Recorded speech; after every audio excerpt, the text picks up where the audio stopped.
सचिन तेरे से फोटो खिंचाना चाहता हूं। तो आगरकर बोला एकदम से कि पाजी अभी रुक जाओ, बाल छोटे थे तो बोले ये कौन खेल रहा है, लड़की है, बोले नहीं खिलाना लड़कों के साथ। उनको अभी डायरेक्ट आईपीएल से इंडिया के कैंप में ही बुलाया था। और बड़ा मुझे अजीब सा लगता था कि व्हाइट किट पहनता था, मेहंदी लगी थी हाथों में। मैंने उसे सॉरी बोला तो बोले नहीं नहीं। फिर मुझे वो वहां से सर्कल तक कि उसकी हैट्रिक तो नहीं होने दी, अपनी हैट्रिक चक्को की उन्होंने पूरी कर ली। कि जो पहले पेरेंट्स मना करते थे कि हम नहीं भेजना, लड़की है नहीं खेलने भेजना, उनने एकदम पूछा क्या हो गया, तो मैं 2 मिनट मेरी आवाज नहीं निकली। ये सेक्रीफाइस तो अब चलते रहेंगे जब तक क्रिकेट चल रहा है, क्योंकि गलतियां होती हैं, गलतियां थर्ड एम्पायर से भी हो रही हैं।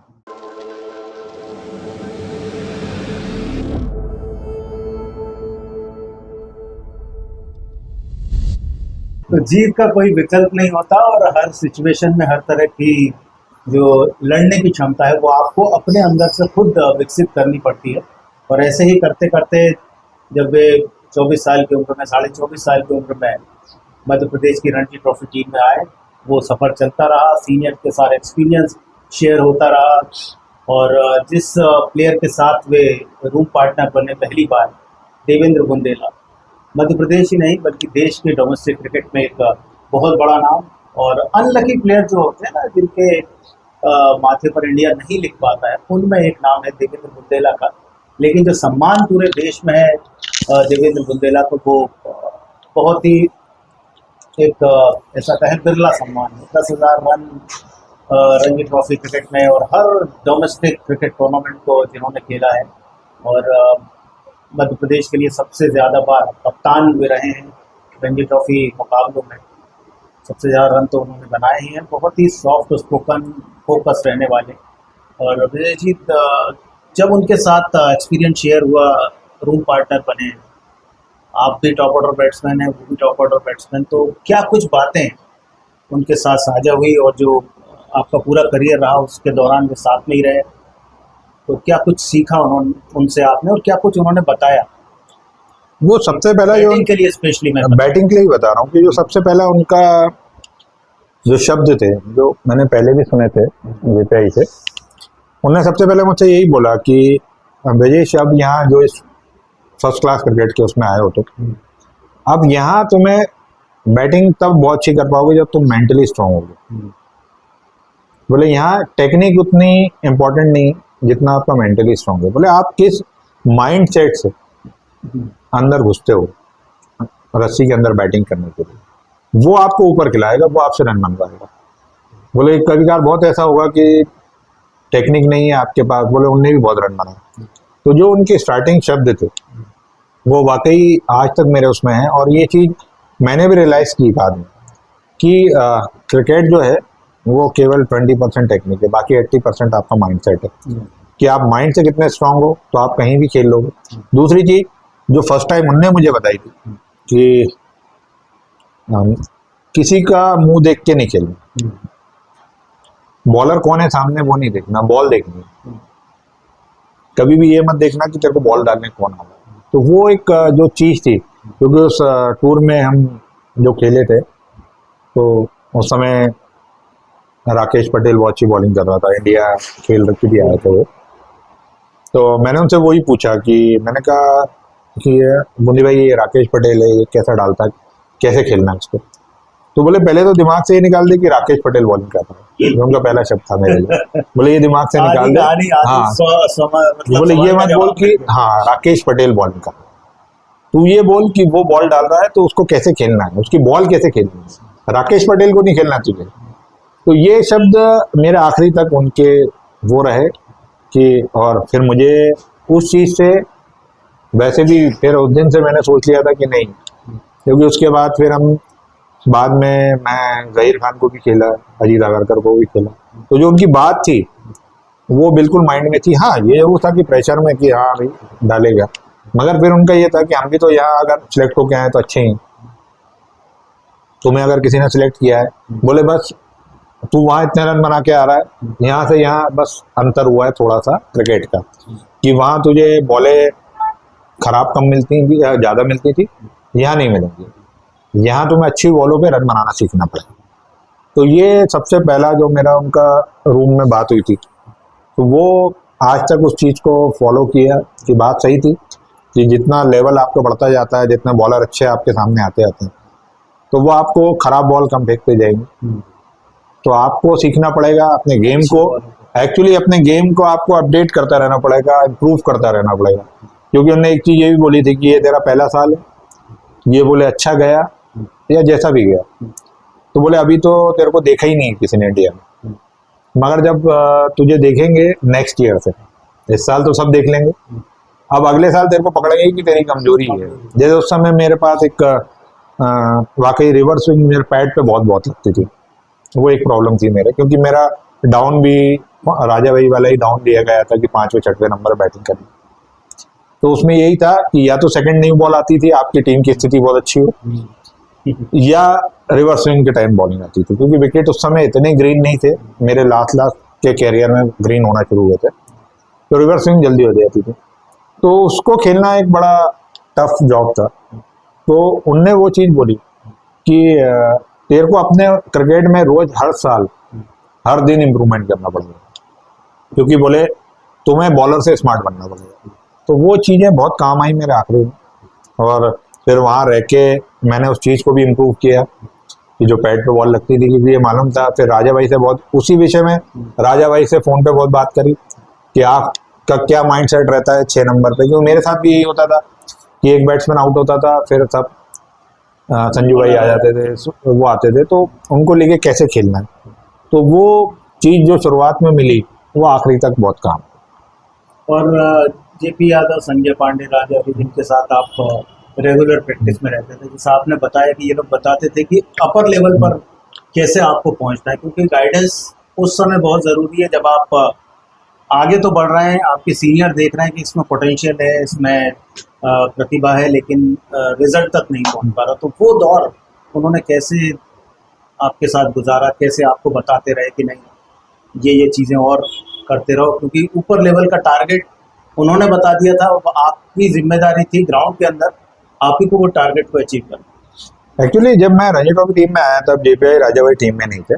मैं उस समय मेरी अब्बास भाई से बहुत अच्छी ट्रेनिंग थी, अब्बास अली से, तो मैं बहुत सारी चीज़ें उनसे बात ज़्यादा करता था। मुझे जैसे बूंदी भाई क्या बहुत शांत थे, कम बोलते थे, लिमिटेड बोलते थे, आप उनसे बात करो, वो उतनी बात करते थे कि जितनी आप उनसे बात कर रहे हो। अदरवाइज उनका फोकस और कंसंट्रेशन बहुत उनको ऐसे ही अच्छा लगता था।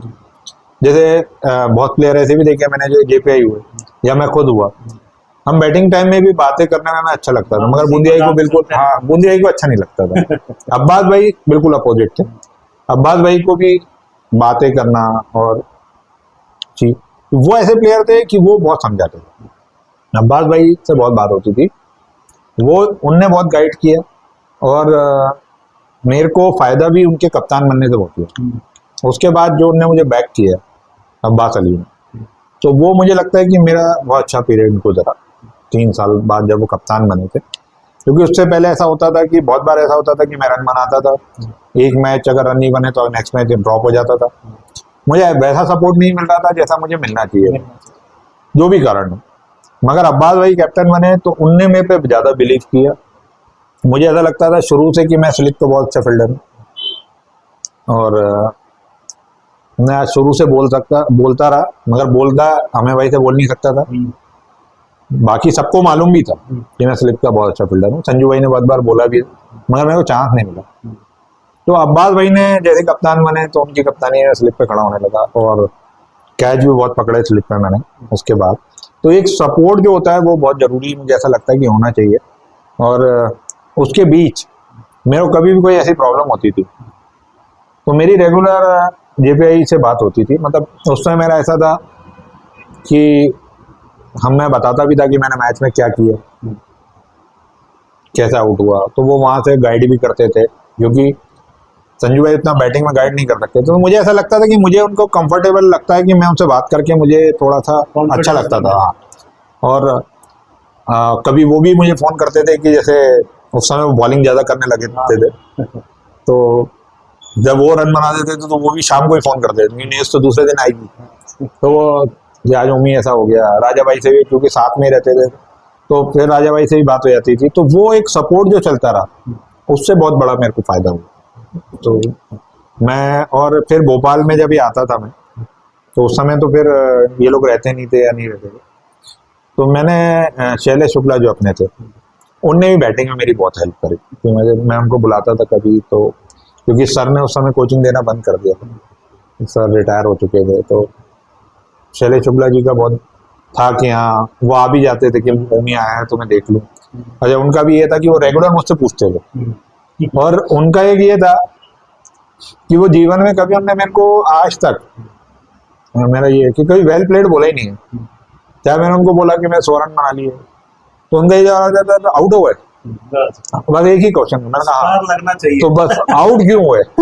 तो वो एक चीज जो थी ना, तो वो शायद मैंने कहा जैसा कि मैंने फैमिली को बताने के लिए भी और इनको बताने के लिए भी, तो उससे मेरा क्रिकेट का ग्राफ ठीक चलता रहा कि मेरे को जब लोगों को मुझसे इतनी उम्मीद है, और मेरी टीम भी मुझे उस चीज के लिए, हाँ कि जैसे मैं भोपाल से खेलता था तो उन्हें मालूम था कि ये है या सोहेल भाई हैं तो हम लोग सेफ हैं, तो फिर अंदर से अपने को भी ऐसा लगता था कि नहीं, जो जवाबदारी अपने को मिली है कम से कम हम उसे फुलफिल करें पूरे। तो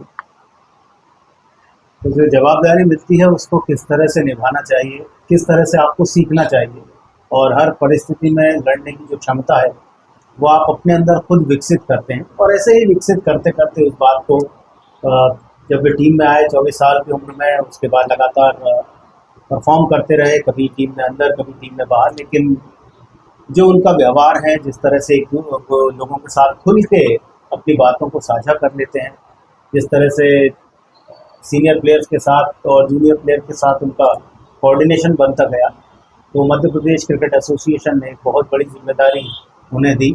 मध्य प्रदेश टीम की कप्तानी करने का उन्हें मौका दिया मध्य प्रदेश क्रिकेट एसोसिएशन ने, क्योंकि वे जानते थे कि ये प्लेयर ऐसा है जो सबके साथ मिलजुल कर घुल मिल कर रहता है और खेल में भी बहुत ज़्यादा अच्छा है।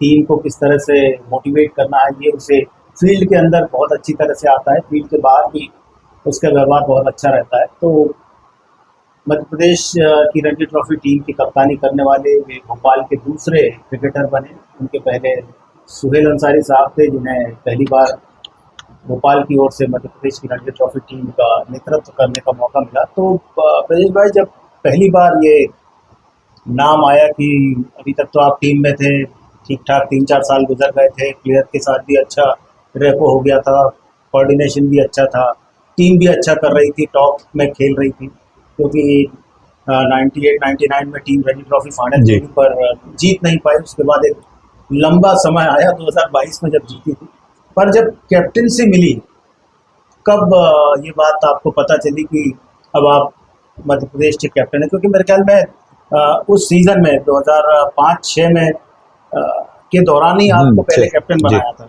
तो वो कैप्टनसी की कोई कहानी है उसके पीछे? कहानी मेरे को ऐसा लगता है कि जो मुझे लगा कि मेरा जो क्रिकेट करियर फर्स्ट क्लास का था रणजी ट्रॉफी, उसमें मेरा जगदले सर ने बहुत सपोर्ट किया, उनको मेरे पे बहुत बिलीव था। जहाँ तक मुझे जितना भी मुझसे बात करते थे या वो करते थे, मेरा फर्स्ट ईयर ही जब रणजी ट्रॉफी खत्म हुआ था तब उस साल बोर्ड ने डिक्लेयर किया कि 25 शुरू हो रहा। मेरा लास्ट ईयर था, मुझे कोई मुझसे पहले बहुत शटल प्लेयर खेल रहे थे, जैसे मुजस्सर पाशाही मेरे से 1 साल पहले रणजी ट्रॉफी टीम में आ गए थे, और भी प्लेयर थे, मोनीश अंडर 19 खेल के आया था, वर्ल्ड कप जीत के आए थे, एशिया कप खेल के आए थे, सचिन रोलपुरे थे। तो जब मुझे पता चला कि 25 टीम बन रही है, तो टीम बन गई है, तो मुझे मालूम था कि मैं आऊँगा टीम, क्योंकि रणजी ट्रॉफी फर्स्ट सीजन मेरा ठीक गया था, बहुत अच्छा तो नहीं कहूँगा, मगर मुझे फिर सर ने बुलाया कि जगदले सर ने अपने रूम में कि हम तुम्हें कैप्टन बना दें। कीर्ति भाई कोच थे 25 का, अंडर 25 का। तब मेरे को फर्स्ट टाइम लगा कि यहाँ से भी MPCA से भी मुझे बैक किया जा रहा है कैप्टन के लिए, लेकिन मुझे खुद पे तो विश्वास था कि मैं टीम को, तो वो एक दौर था। और टचवुड की उस साल हम चैंपियन भी बने, लास्ट में मैं नहीं था कैप्टन, योगेश गोलवलकर में इंजरी के कारण बाहर हुआ। फिर जब रणजी ट्रॉफी की बारी आई तो बहुत टाइम ऐसा हुआ कि जैसे भोपाल डिवीजन में भी, आपको पहले बता दूं कि जब मेरा सेकंड ईयर था, JPI कैप्टन थे, राजा भाई टीम में थे, अखिल भाई, ये लोग सीनियर थे, जावेद अख्तर। तब जब टीम डिक्लेयर हुई तो जेपीआई कैप्टन थे, मैं वाइस कैप्टन डिक्लेयर हुआ। तो जब मैं पहली बार गया, मुझसे बोलने के लिए बोला गया, तो मैंने कहा कि ऐसी कि मैंने कहा मैं बड़ा खुशनसीब हूँ कि राजा भाई और ऐसे प्लेयर होते हुए मुझे वाइस कैप्टन बनाया। तब राजा भाई ने पलट के बोला कि आप डिजर्व करते हो, आपको ऐसे ही नहीं बनाया, आप डिजर्व करते हो, आप में कुछ दिखा है तब बनाया आपको। तब मुझे लगा कि शायद सही भी कह रहे हैं। और उस दौरान से ही मैंने कप्तानी, जब जेपीआई जैसे बाहर जाते थे कुछ देर के लिए या कुछ हुआ, तो मैंने कप्तानी करनी शुरू कर दी थी। मुझे उसमें मजा भी बहुत आता था। तो जब 25 का बाद बात हुई, तो जब अब्बास भाई कैप्टन बने, तब भी मैंने कप्तानी बहुत की उनके साथ। जैसे अब्बास भाई को लगता था कि कुछ पूछना है तो वो मुझसे आगे बात करते थे, जो भी उनको लगता हो कि ये जैसे सलाह सही देगा या जैसे भी। मगर उसके बाद मेरा ये इन्वॉल्वमेंट हो गया था कि जो कोच थे वो भी मुझसे पूछने लगे थे कि अपने को क्या खिलाना चाहिए, ऐसा करके। फिर फर्स्ट टाइम मुझे उससे पहले बूची बाबू के लिए जो एमपी टीम गई खेलने चेन्नई, उसमें सबसे पहले कप्तान बनाया, और उस समय जगदाले सर सेक्रेटरी थे। तो मैंने, अब मुझे फर्स्ट टाइम कैप्टन बना था, मुझे पता नहीं था कि मुझे क्या करना है। मैं एक बार उनसे मिलने गया तो मैंने उनसे पूछा सर कि करना क्या है? मुझे मतलब कैसे टीम का सबसे इम्पोर्टेंट है कि मैं अंदर तो कर लूंगा, मैं 11 के लिए मुझे किसी से पूछना है या मेरे डिसीजन। हाँ। तो उनने केवल मुझसे ये बोला कि उस समय 3 प्लेयर अंडर 19 से आए थे, मुर्तुजा अली, जफर अली और एक कोई है। तो बोले ब्रजेश 3 लीग मैच है वहाँ पे, तो कोशिश कर लेना कि अंडर 19 के प्लेयर खेल ले, उसमें एक एक मैच कम से कम खेल ले, बाकी डिसीजन तुम्हारा। तो उस समय मुझे कि फिर ऐसा लगा कि फ्री हैंड मिला है मुझे, तो मुझे करना चाहिए। तो हम अच्छा करके आए। फिर एक हमारे सिलेक्टर थे, उनको थोड़ी सी चीज़ें पसंद नहीं आई थी, अब मैं उनका नाम तो नहीं लूँगा। तो हाँ, उसके बाद जेपी अत्रे हमें फिर खेलने जाना था चंडीगढ़ एमपी टीम को। तो उनने मुझसे आगे बोला कि आपने ऐसा नहीं किया, आपने इसको नहीं खिलाया। तो मैंने कहा सर मेरे को ऐसा कुछ भी नहीं पता था कि इसको खिलाना है, और आप अगर ऐसा लगता है तो आपको बोल देना चाहिए मुझसे। तो वो थोड़ा सा ज़्यादा बोल के रह गए। तो मैंने उनको ये बोला कि टीम डिक्लेयर हो गई थी, फिर मुझे कप्तान बना दिया था। तो मैंने उनसे फिर ये बोला कि अगर आपको इतनी परेशानी है तो मुझे रिपीट नहीं करना चाहिए था सर कैप्टन। तो उन्होंने बोला नहीं नहीं, वो हमने आपको कुछ सोच के बनाया है, मगर आप थोड़ा हमारी भी सुनो। तो मैं, वो ठीक है सर कि आप बताएंगे बिल्कुल सुनो। तो वो एक जर्नी स्टार्ट हुई। तो फिर मुझे लगा, जब मैंने प्लेयर को हैंडल किया उस समय, मगर ये था कि उन साइड टूरों में सब मेरे साथ के प्लेयर थे, तो मैं बहुत कंफर्टेबल था।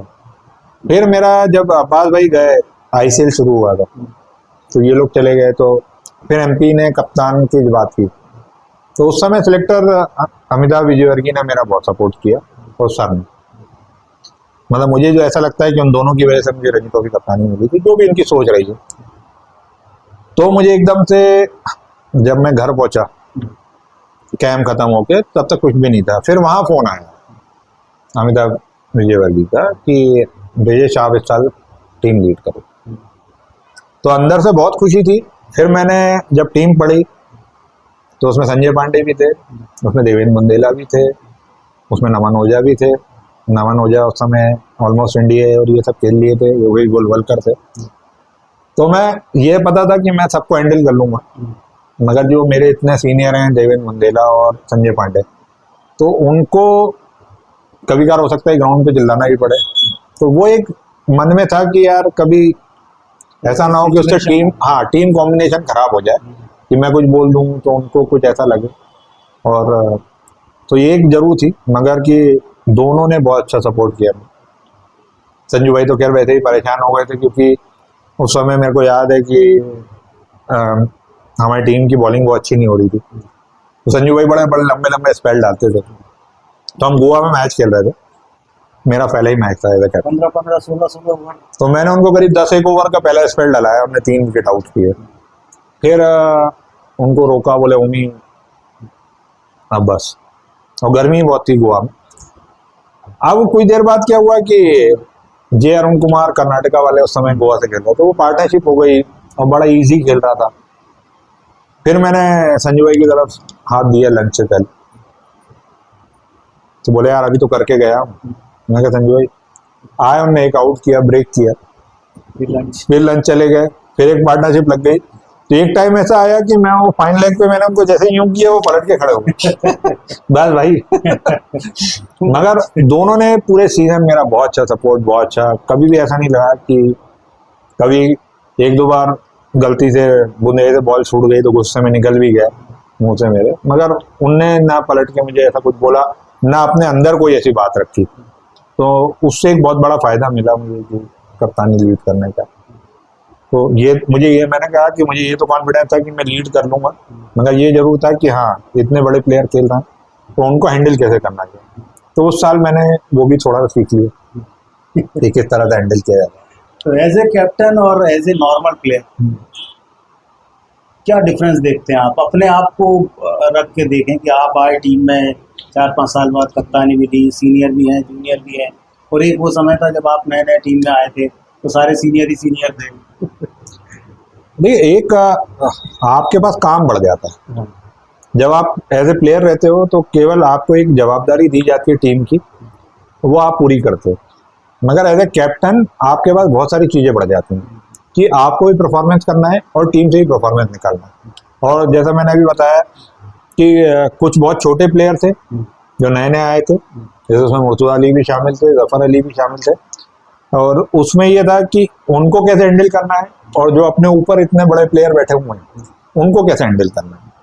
तो आपका एक चीज़ उसमें ये रहती है कि काम बहुत बढ़ जाता है कि मैं अभी तो एज ए प्लेयर रूम पे आया, मैच खत्म हुआ, मेरी ड्यूटी खत्म, मैं बैठ गया। मगर एज ए कैप्टन जब आप आते हो तो आपकी ड्यूटी ऑफ नहीं होती, आपकी सुबह से जो चालू होती है वो मैच खत्म होने के बाद भी अगर हमसे अच्छा हुआ है तो हमें वो भी डिस्कस करना है कोच और उनके साथ, या हमसे कुछ खराब हुआ है तो वो भी रात में बैठ के डिस्कस करना है, दूसरे दिन की प्लानिंग भी बनानी है और अपने परफॉर्मेंस पे भी ध्यान देना है। तो वो एक जवाबदारी आप पे बहुत बढ़ती है, और उसमें बैलेंस आप कितना अच्छा करते हो वो बहुत इंपॉर्टेंट है। कि यहाँ भी फिर वही चीज़ आ जाती है कि आप यहाँ से कितना स्ट्रांग हो, कि आपको हो सकता है थोड़ा सोने को कम मिले, आराम कम मिले। क्योंकि कभी कभार ऐसा होता है कि जैसे मैं रूम पे आया, अब मैं कि 1 घंटा तो मैच के बाद लेटूंगा, तो किसी प्लेयर का फ़ोन आ गया कि मुझे आपसे बात करनी है 5 मिनट, तो अब आप उसको उस समय मना नहीं कर सकते। कभी कोच ने बोल दिया कि यार उन्हें अपने को ये डिस्कस करना है, कभी पता चला कि आप ग्राउंड से निकल रहे हो तो मैच रेफरी ने किसी बात पे बुला लिया, पता चला किसी अपने प्लेयर ने कुछ कर दिया, सुनना अपने को है जाके, जैसे फर्स्ट टाइम हमें कुरसिया ने सुनी होगी, तो उसके बाद वो काम भी है। तो वो आपका काम बढ़ जाता है, आपकी ड्यूटी बढ़ जाती है, और आपके पास जो रिलैक्सेशन का टाइम वो खत्म हो जाता है। तो वो आप कितने अच्छे से मैनेज कर सकते हो, वरना आपके परफॉर्मेंस में फिर दिक्कत आएगी। बिल्कुल। तो वो आप कितने अच्छे से मैनेज करते हो वो बहुत। तो टीम के जब पहली बार फुल फ्लैश कोच बने, एक सीजन पूरे आपने कैप्टन बने, एक सीजन पूरा आपने लिया, और जो आपने जैसा बताया खबर आई सुबह पड़ा नाम टीम के, ये तो उसके पहले पठानिया सर को वो बात बता दी थी कि नहीं, मैं मिलने गया था उनके बाद, मैं हर सीजन के बाद उनसे मिलने जाता था, और वो एक ही बात कहते थे कि जो आखिरी तक था वो भी कभी तारीफ करने में बहुत ज़्यादा विश्वास नहीं रखते थे। शायद उनको ऐसा लगता था कि ये भी चीज़ मेरे को सीखने को मिली जी, कि आप कभी कभार क्या होता है कि प्लेयर बहुत रिलैक्स हो जाता है जब आप उसको बहुत तारीफ कर देते हो। तो सर का भी कभी ऐसा नहीं रहता था कि हाँ, वो नॉर्मली ऐसा बिहेव करते थे जैसे मैं उनसे बोल रहा हूँ कि सर मैंने डिवीजन में 100 बना दिए, अच्छा ठीक है तो अगले मैच की तैयारी करो। हाँ, तो मतलब ऐसा लगता था कि अपने को कभी तो कोई ये बोल दे कि नहीं यार वेल डन यार तुमने बहुत अच्छा किया, तो मैं बड़ी खुशी से आता था। जैसे मैंने उनको बोला कि मैं गया उनके घर गया पैर छूने, तो उस समय की भी कोचिंग करते नहीं थे, तो मैंने उनसे बोला कि सर मेरे को रणजी ट्रॉफी कैप्टन बनाया। तो उस दिन पहली बार उन्होंने बस इतना ही बोला, वेरी वेल डन, मगर अब तुम्हारी जवाबदारी और बढ़ गई तो उस पर फोकस करो। बोले अब है ना फालतू घूमना घामना बंद, क्योंकि पुराने कोचों का ये सबसे पहले होता था कि फालतू घूमना नहीं, अपने काम से काम मतलब रखो, बस उसके अलावा नहीं दिखने चाहिए। तो वो उनने मुझसे बोल दिया कि बस फोकस करो, और अब ये जितना और घूमते वो बंद करो। तो शायद ये चीज़ आगे भी काम आती रही कि हाँ थोड़ा हम भी चढ़े नहीं कि तारीफ मिल जाए तो थोड़ा चढ़ जाए, तो वो चीज़ शायद उस कारण भी ठीक रही। आज भी टर्फ बुकिंग व्हाट्सएप और कॉल से, और पता भी है आपके आसपास कितने स्पोर्ट्स एरिनाज हैं। अब हर एरिना एक ही जगह। plainaccess.in. Search Book Play. तो अलग अलग तरह से अलग अलग परिस्थितियों के साथ आगे बढ़ते बढ़ते मध्य प्रदेश रणजी ट्रॉफी टीम की कप्तानी करना और बहुत सी उपलब्धियां अपने नाम के साथ जोड़ना, उन बातों को अपने कोच GS पठानिया सर के साथ शेयर करना। विजय जी, ये तो हुई बात वो जब सिनेरियो आया कैप्टन बनने का, लेकिन टीम के साथ काफ़ी सीनियर प्लेयर्स थे जिनकी चर्चा हुई। उनमें एक नाम जो बीच में बार बार आते आते मेरे मुझसे थोड़ा सा रुक रहा था, अमय खुरासिया। ये एक बड़ा नाम मध्य प्रदेश के लिए, सबसे ज़्यादा डबल 100 फर्स्ट क्लास क्रिकेट में उन्होंने ही बनाए हैं। 99 के वर्ल्ड कप स्क्वाड में भी वे थे जब इंडिया वनडे वर्ल्ड कप खेली, और उस समय देश के जो टॉप क्लास कोचेस हैं उनमें उनका नाम आता है। तो उनके साथ का अनुभव, क्योंकि of the field on the field दोनों तरह का अनुभव आपके पास रहा है उनके साथ रहने का, तो उनके बारे में थोड़ा सा बताएं। जब मेरा डेब्यू हुआ था तो अमय भाई कैप्टन थे, और जब मैं कैप्टन बना नहीं, कैप्टन भी नहीं, मतलब कहना चाहता हूँ जब मैं खेलता था डिवीजन में, तब JPI और संजू भाई, राजा भाई लोगों से सुनते थे कि अमय भाई जितना तेज शॉट मारते हैं, किसी को लाइव इतना तेज शॉट मारते हुए नहीं देखा हूँ। तो बड़ा सुन रखा था उनके बारे में, और थे बड़े, वो कहना चाहिए कि बहुत ज़्यादा घुलते मिलते नहीं थे। थोड़े से अपने आप में रहने वाले, अपने आप में कंसंट्रेशन करने वाले प्लेयर थे। तो जब मैं टीम में गया तो उनसे मैं डर भी लगता था उस समय भाई से, क्योंकि हमें भाई बात बहुत कम करते थे। और उस समय मैंने देखा कि ऐसा नहीं किया, जैसे अब्बास भाई के बारे में मैंने आपको भी बताया, या बुंदी भाई के बारे में बताया, या हीरू भाई के बारे में बताया कि गुस्से वाले जरूर थे संजू भाई लोग, मगर टीम में फिर भी एक मिलते रहते थे, इतना इन लोगों से इतनी घबराहट नहीं थी। तो मगर अमय भाई का ऐसा था कि बहुत ज़्यादा कभी ऐसा आपको हंसी मजाक करते हुए नहीं दिखेंगे, और वो खुद बहुत किताबें पढ़ने का उन्हें बहुत शौक था। तो जब भी उनसे मिलते थे तो वो एक ही चीज़ बोलते थे, जैसे उनके साथ अकेले बैठो तो ये वाली किताब पढ़ा करो या ये वाली किताब पढ़ा करो। और जेन्युइन बताऊं तो मुझे बिल्कुल उस समय किताब पढ़ने का ना एक्सपीरियंस था ना शौक था। तो मेरे को कभी कभार लगता भी था कि यार किताब पढ़ने क्यों बोलते हैं, इससे क्या फ़ायदा करते थे। मगर जैसे जैसे जब हम बढ़ते चले गए और या कोचिंग में भी आए, तब पता चला कि उस चीज़ का भी बड़ा इम्पोर्टेंट रोल है अपनी लाइफ में, किताब पढ़ने का। नॉलेज के साथ एक हैबिट बनती है आपको काम करने की, कि मतलब आप जब एक किताब पढ़ते हो, जैसे मेरे को हैबिट नहीं है, तो मैंने कोशिश करी कि मैं आधा घंटा या 15 मिनट किताब पढ़ लूँ। तो फिर मेरा जो भी काम करता हूँ तो फिर मेरा ऐसा लगता है कि हाँ, मुझे ये काम करना आसान लग रहा, क्योंकि मेरा कंसंट्रेशन बढ़ रहा है। क्योंकि जो काम में मुझे इंटरेस्ट नहीं है और वो मैं उस काम को करने की कोशिश कर रहा हूँ, कंसंट्रेशन से करने की कोशिश कर रहा हूँ, तो मेरा वो जो कंसंट्रेशन लेवल है वो बढ़ता है। तो ये चीज़ बहुत बाद में समझ में आई, और जब उनके साथ खेला तो वाकई जो उनके बारे में कहा जाता था कि जब वो बैटिंग करते थे तो एक फेयरलेस बैटिंग करते थे वो। मैंने उनके पहले भी किस्से सुन रखे थे कि एक बार मुंबई MP का मैच चल रहा था और सिराज बहुतुल्ले ने MP के 2 प्लेयर लगातार आउट किए थे, ओपनर, और उसकी हैट्रिक बॉल थी, और हमें भाई बैटिंग करने गए थे। तो ऐसा सुना था कि हमें भाई लेफ्ट आर्म स्पिनर और लेग स्पिनर को बहुत अच्छी बॉलिंग करने नहीं देते, बहुत डोमिनेट करते हैं। तो वो सीन था कि बॉम्बे में मैच था और हम देख रहे थे वो मैच, तो हैट्रिक बॉल पे हमने जाके लगातार 3 छक्के मारे थे कि उसकी हैट्रिक तो नहीं होने दी, अपनी हैट्रिक छक्कों की हमने पूरी कर ली। तो उस दिन देख के लगा कि वाकई फेयरलेस बैटिंग कैसी होती है। और जब तक युवराज को हमने फेस टू फेस नहीं देखा था, तब तक मैं भी यही मानता था कि इनसे तेज शॉट इंडिया में कोई नहीं मार सकता, क्योंकि इतना पावर जनरेट करते थे वो। तो एक अलग एक्सपीरियंस था उनके साथ खेलने का। मतलब बहुत ज़्यादा मैं कहूँ कि उनकी कप्तानी में मेरे को बहुत ज़्यादा सपोर्ट मिला, ऐसा तो नहीं कहूँगा। हाँ, मगर जितना वो सपोर्ट कर सकते थे और उन्होंने बाद में जितना मुझे बैक कर सकते थे उन्होंने उतना ज़रूर किया। प्लेयर बहुत अच्छे थे, MP के लिए उन्होंने बहुत रन बनाए, और बाद में जैसा आपने कहा, कोचिंग तो मैं उनकी बहुत पहले से देख रहा हूँ, जब वो MPCA में हेड कोच बने थे। तो मेरी उनसे रोज मुलाकात आप हो ही जाती थी, क्योंकि मैं उस समय सिलेक्टर हुआ करता था रणजी ट्रॉफी का। तो मैं जैसी टीम बना के नीचे उतरता था तो वो मुझे मिल जाते थे। फिर हमारी आधा पौन घंटा खूब अच्छी बातें होती थी। वो ये बोलते थे कि जैसे कोई भी प्लेयर के बारे में कि कभी हमने शुभम को नहीं रखा तो वो बात करते थे कि क्यों नहीं रखा, इतने रन बने। तो बड़ी हेल्दी टॉक होती थी हमसे दोनों, और उस दौरान बहुत कुछ सीखने को भी उनसे मिला। और ये थी कि वो जैसे हम प्लेयर जूनियर थे उसके बाद भी मगर वो पूरी बात सुनते थे और मैं उनको बात क्लियर भी करता था। मेरे बाद में उनसे बहुत ही अच्छे संबंध रहे कि जैसे हम वो पूछते थे कि यार इस प्लेयर को क्यों नहीं लिया, तो मैं उनको क्लियर करके आता था कि क्यों नहीं लिया।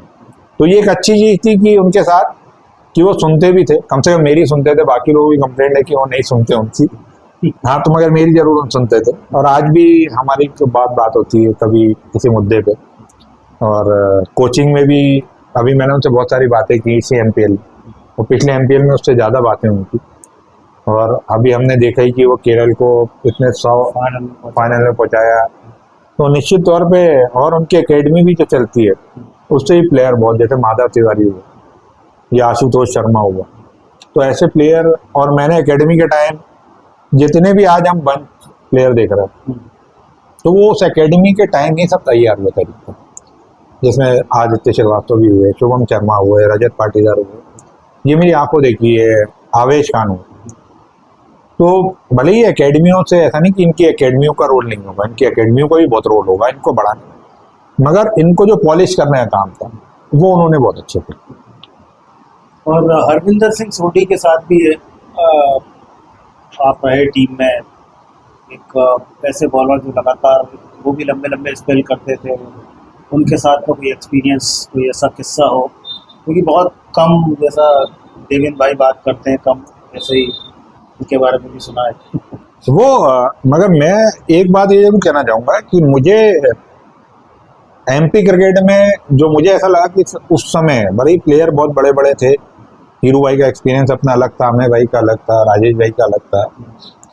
सोढी पाजी का एक्चुअली एक्सपीरियंस बहुत अच्छा था और वो दोनों में करते थे, बैटिंग में भी बॉलिंग में भी, और उसको शेयर भी बहुत अच्छे से करते थे। तो वो शान जरूर थे, मगर आप उनसे बात करने जाओ तो बहुत अच्छी चीज़ें सीखने को मिलती थी सोढी पाजी से। ये था, हाँ वो ये था कि बॉलिंग करके अपना रूम में ही रहते थे, बाहर नहीं निकलते थे। और एक बार का किस्सा जब आपने पूछा है तो मैं बता दूं कि मुझे पिक्चर देखने का बड़ा शौक था। तो मैं मैच जैसे ही रणजी ट्रॉफी खत्म होता था तो पिक्चर को देखता था। तो उस समय मॉल नहीं बने थे, इंदौर में वेलोसिटी करके एक खुला था जी। उसमें 3 स्क्रीन बनी थी वो, मगर वो जो रेडिसन होटल है उसके उधर था जी। उस समय, बड़ा खाली एरिया था वो। तो हम वहाँ मूवी देखने जाते थे। तो मैच खत्म हुआ था हमारा रणजी ट्रॉफी का, पाजी के घुटने में भी थोड़ी सी उस समय प्रॉब्लम चल रही थी। तो उस दिन संजू भाई को भी मैंने मनाया कि यार, मैंने कहा संजू भाई पिक्चर चलते। तो संजू भाई मान गए, शांतनु, पितरे और मैं, 3 लोग। तो संजू भाई बोले कि यार सोढी पाजी अकेले रह जाएंगे, क्योंकि हम 4-5 ही लोग थे बाहर के, बाकी सब इंदौर के थे। तो मैं सोढी पाजी के रूम में गया। तो पहले तो मेरा एक्सपीरियंस ऐसा था कि मैंने रूम का दरवाज़ा खोला तो मैंने देखा कि बड़े से बाल, उगारा। तो मेरे को एकदम से लगा कि पता नहीं कौन है। मेरे को ऐसा फील आया कि कोई लड़की है क्या है। तो मैंने गलत रूम में घुस गया। तो मैंने वापस बंद किया, फिर मैंने दरवाज़ा खोला, घंटी बजाई तो सोढी पाजी की आवाज़ आई, आ जाओ। तो वो नहा के निकले थे, अपने बाल खोल के पूरे। तो फिर वो गया, मैं उनके पास, मैंने कहा सोढी पाजी पिक्चर जा रहे हैं, चलिए आप। नहीं मैं नहीं जाता यार।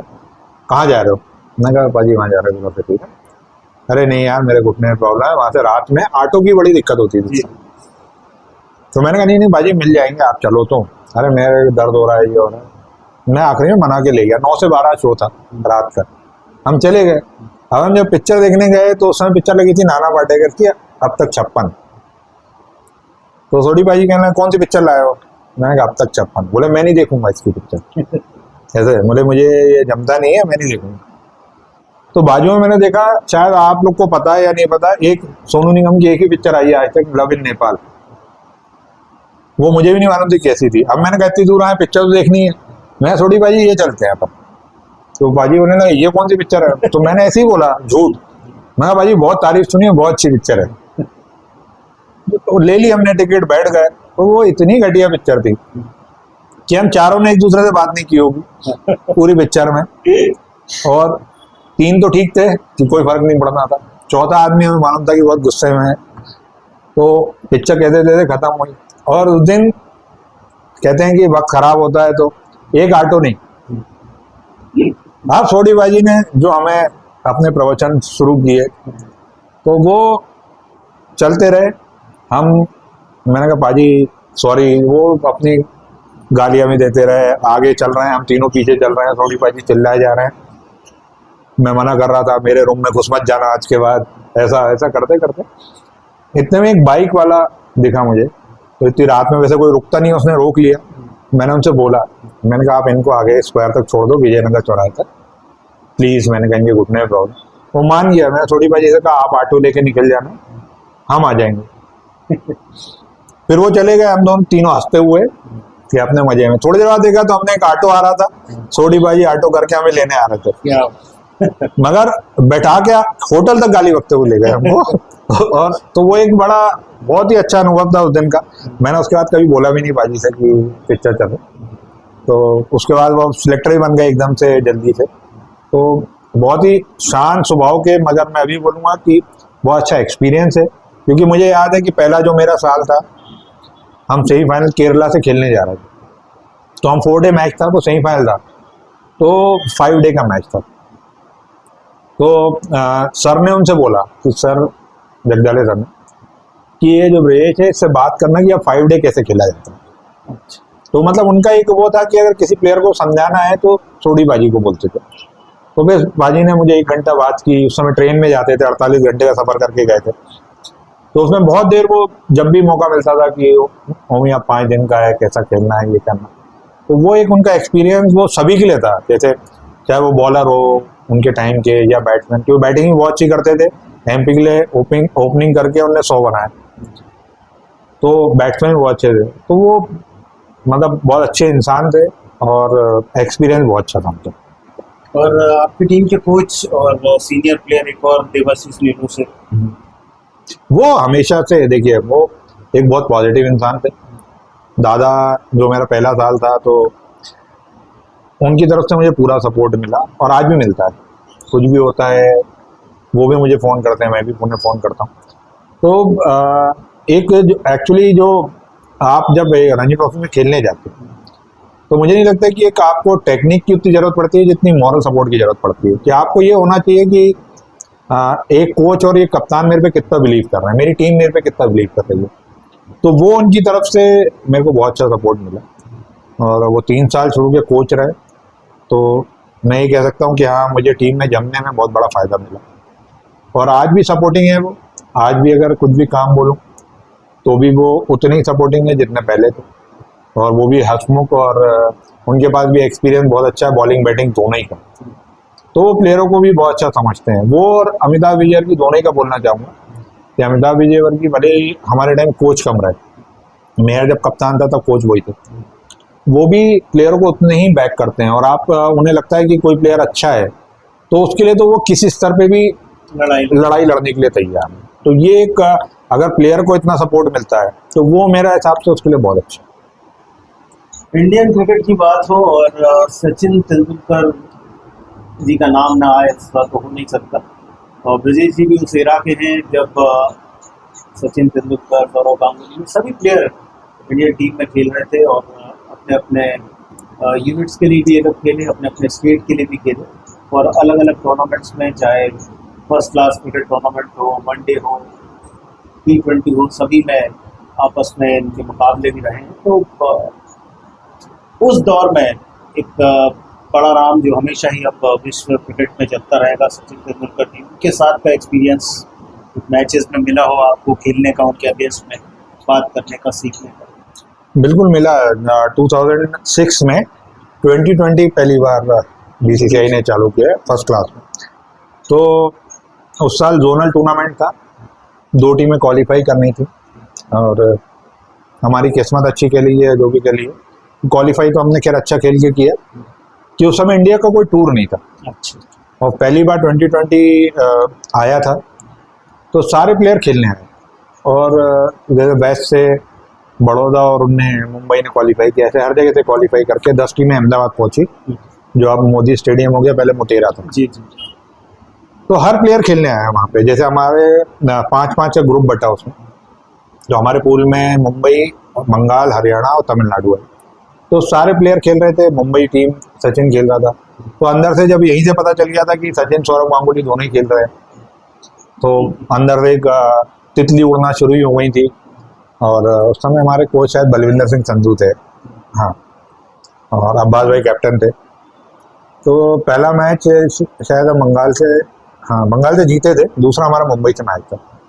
तो पहले तो हम थोड़ी देर अपने आप को मनाने में टाइम लगा कि फील्ड में बैटिंग नहीं देखनी, फील्डिंग भी करनी है सचिन के आगे, क्योंकि टीवी में देखते आते थे कि ऐसा लगता था कि वो जैसे बल्ला रखता है और इतनी तेज बॉल कैसे चली जाती है।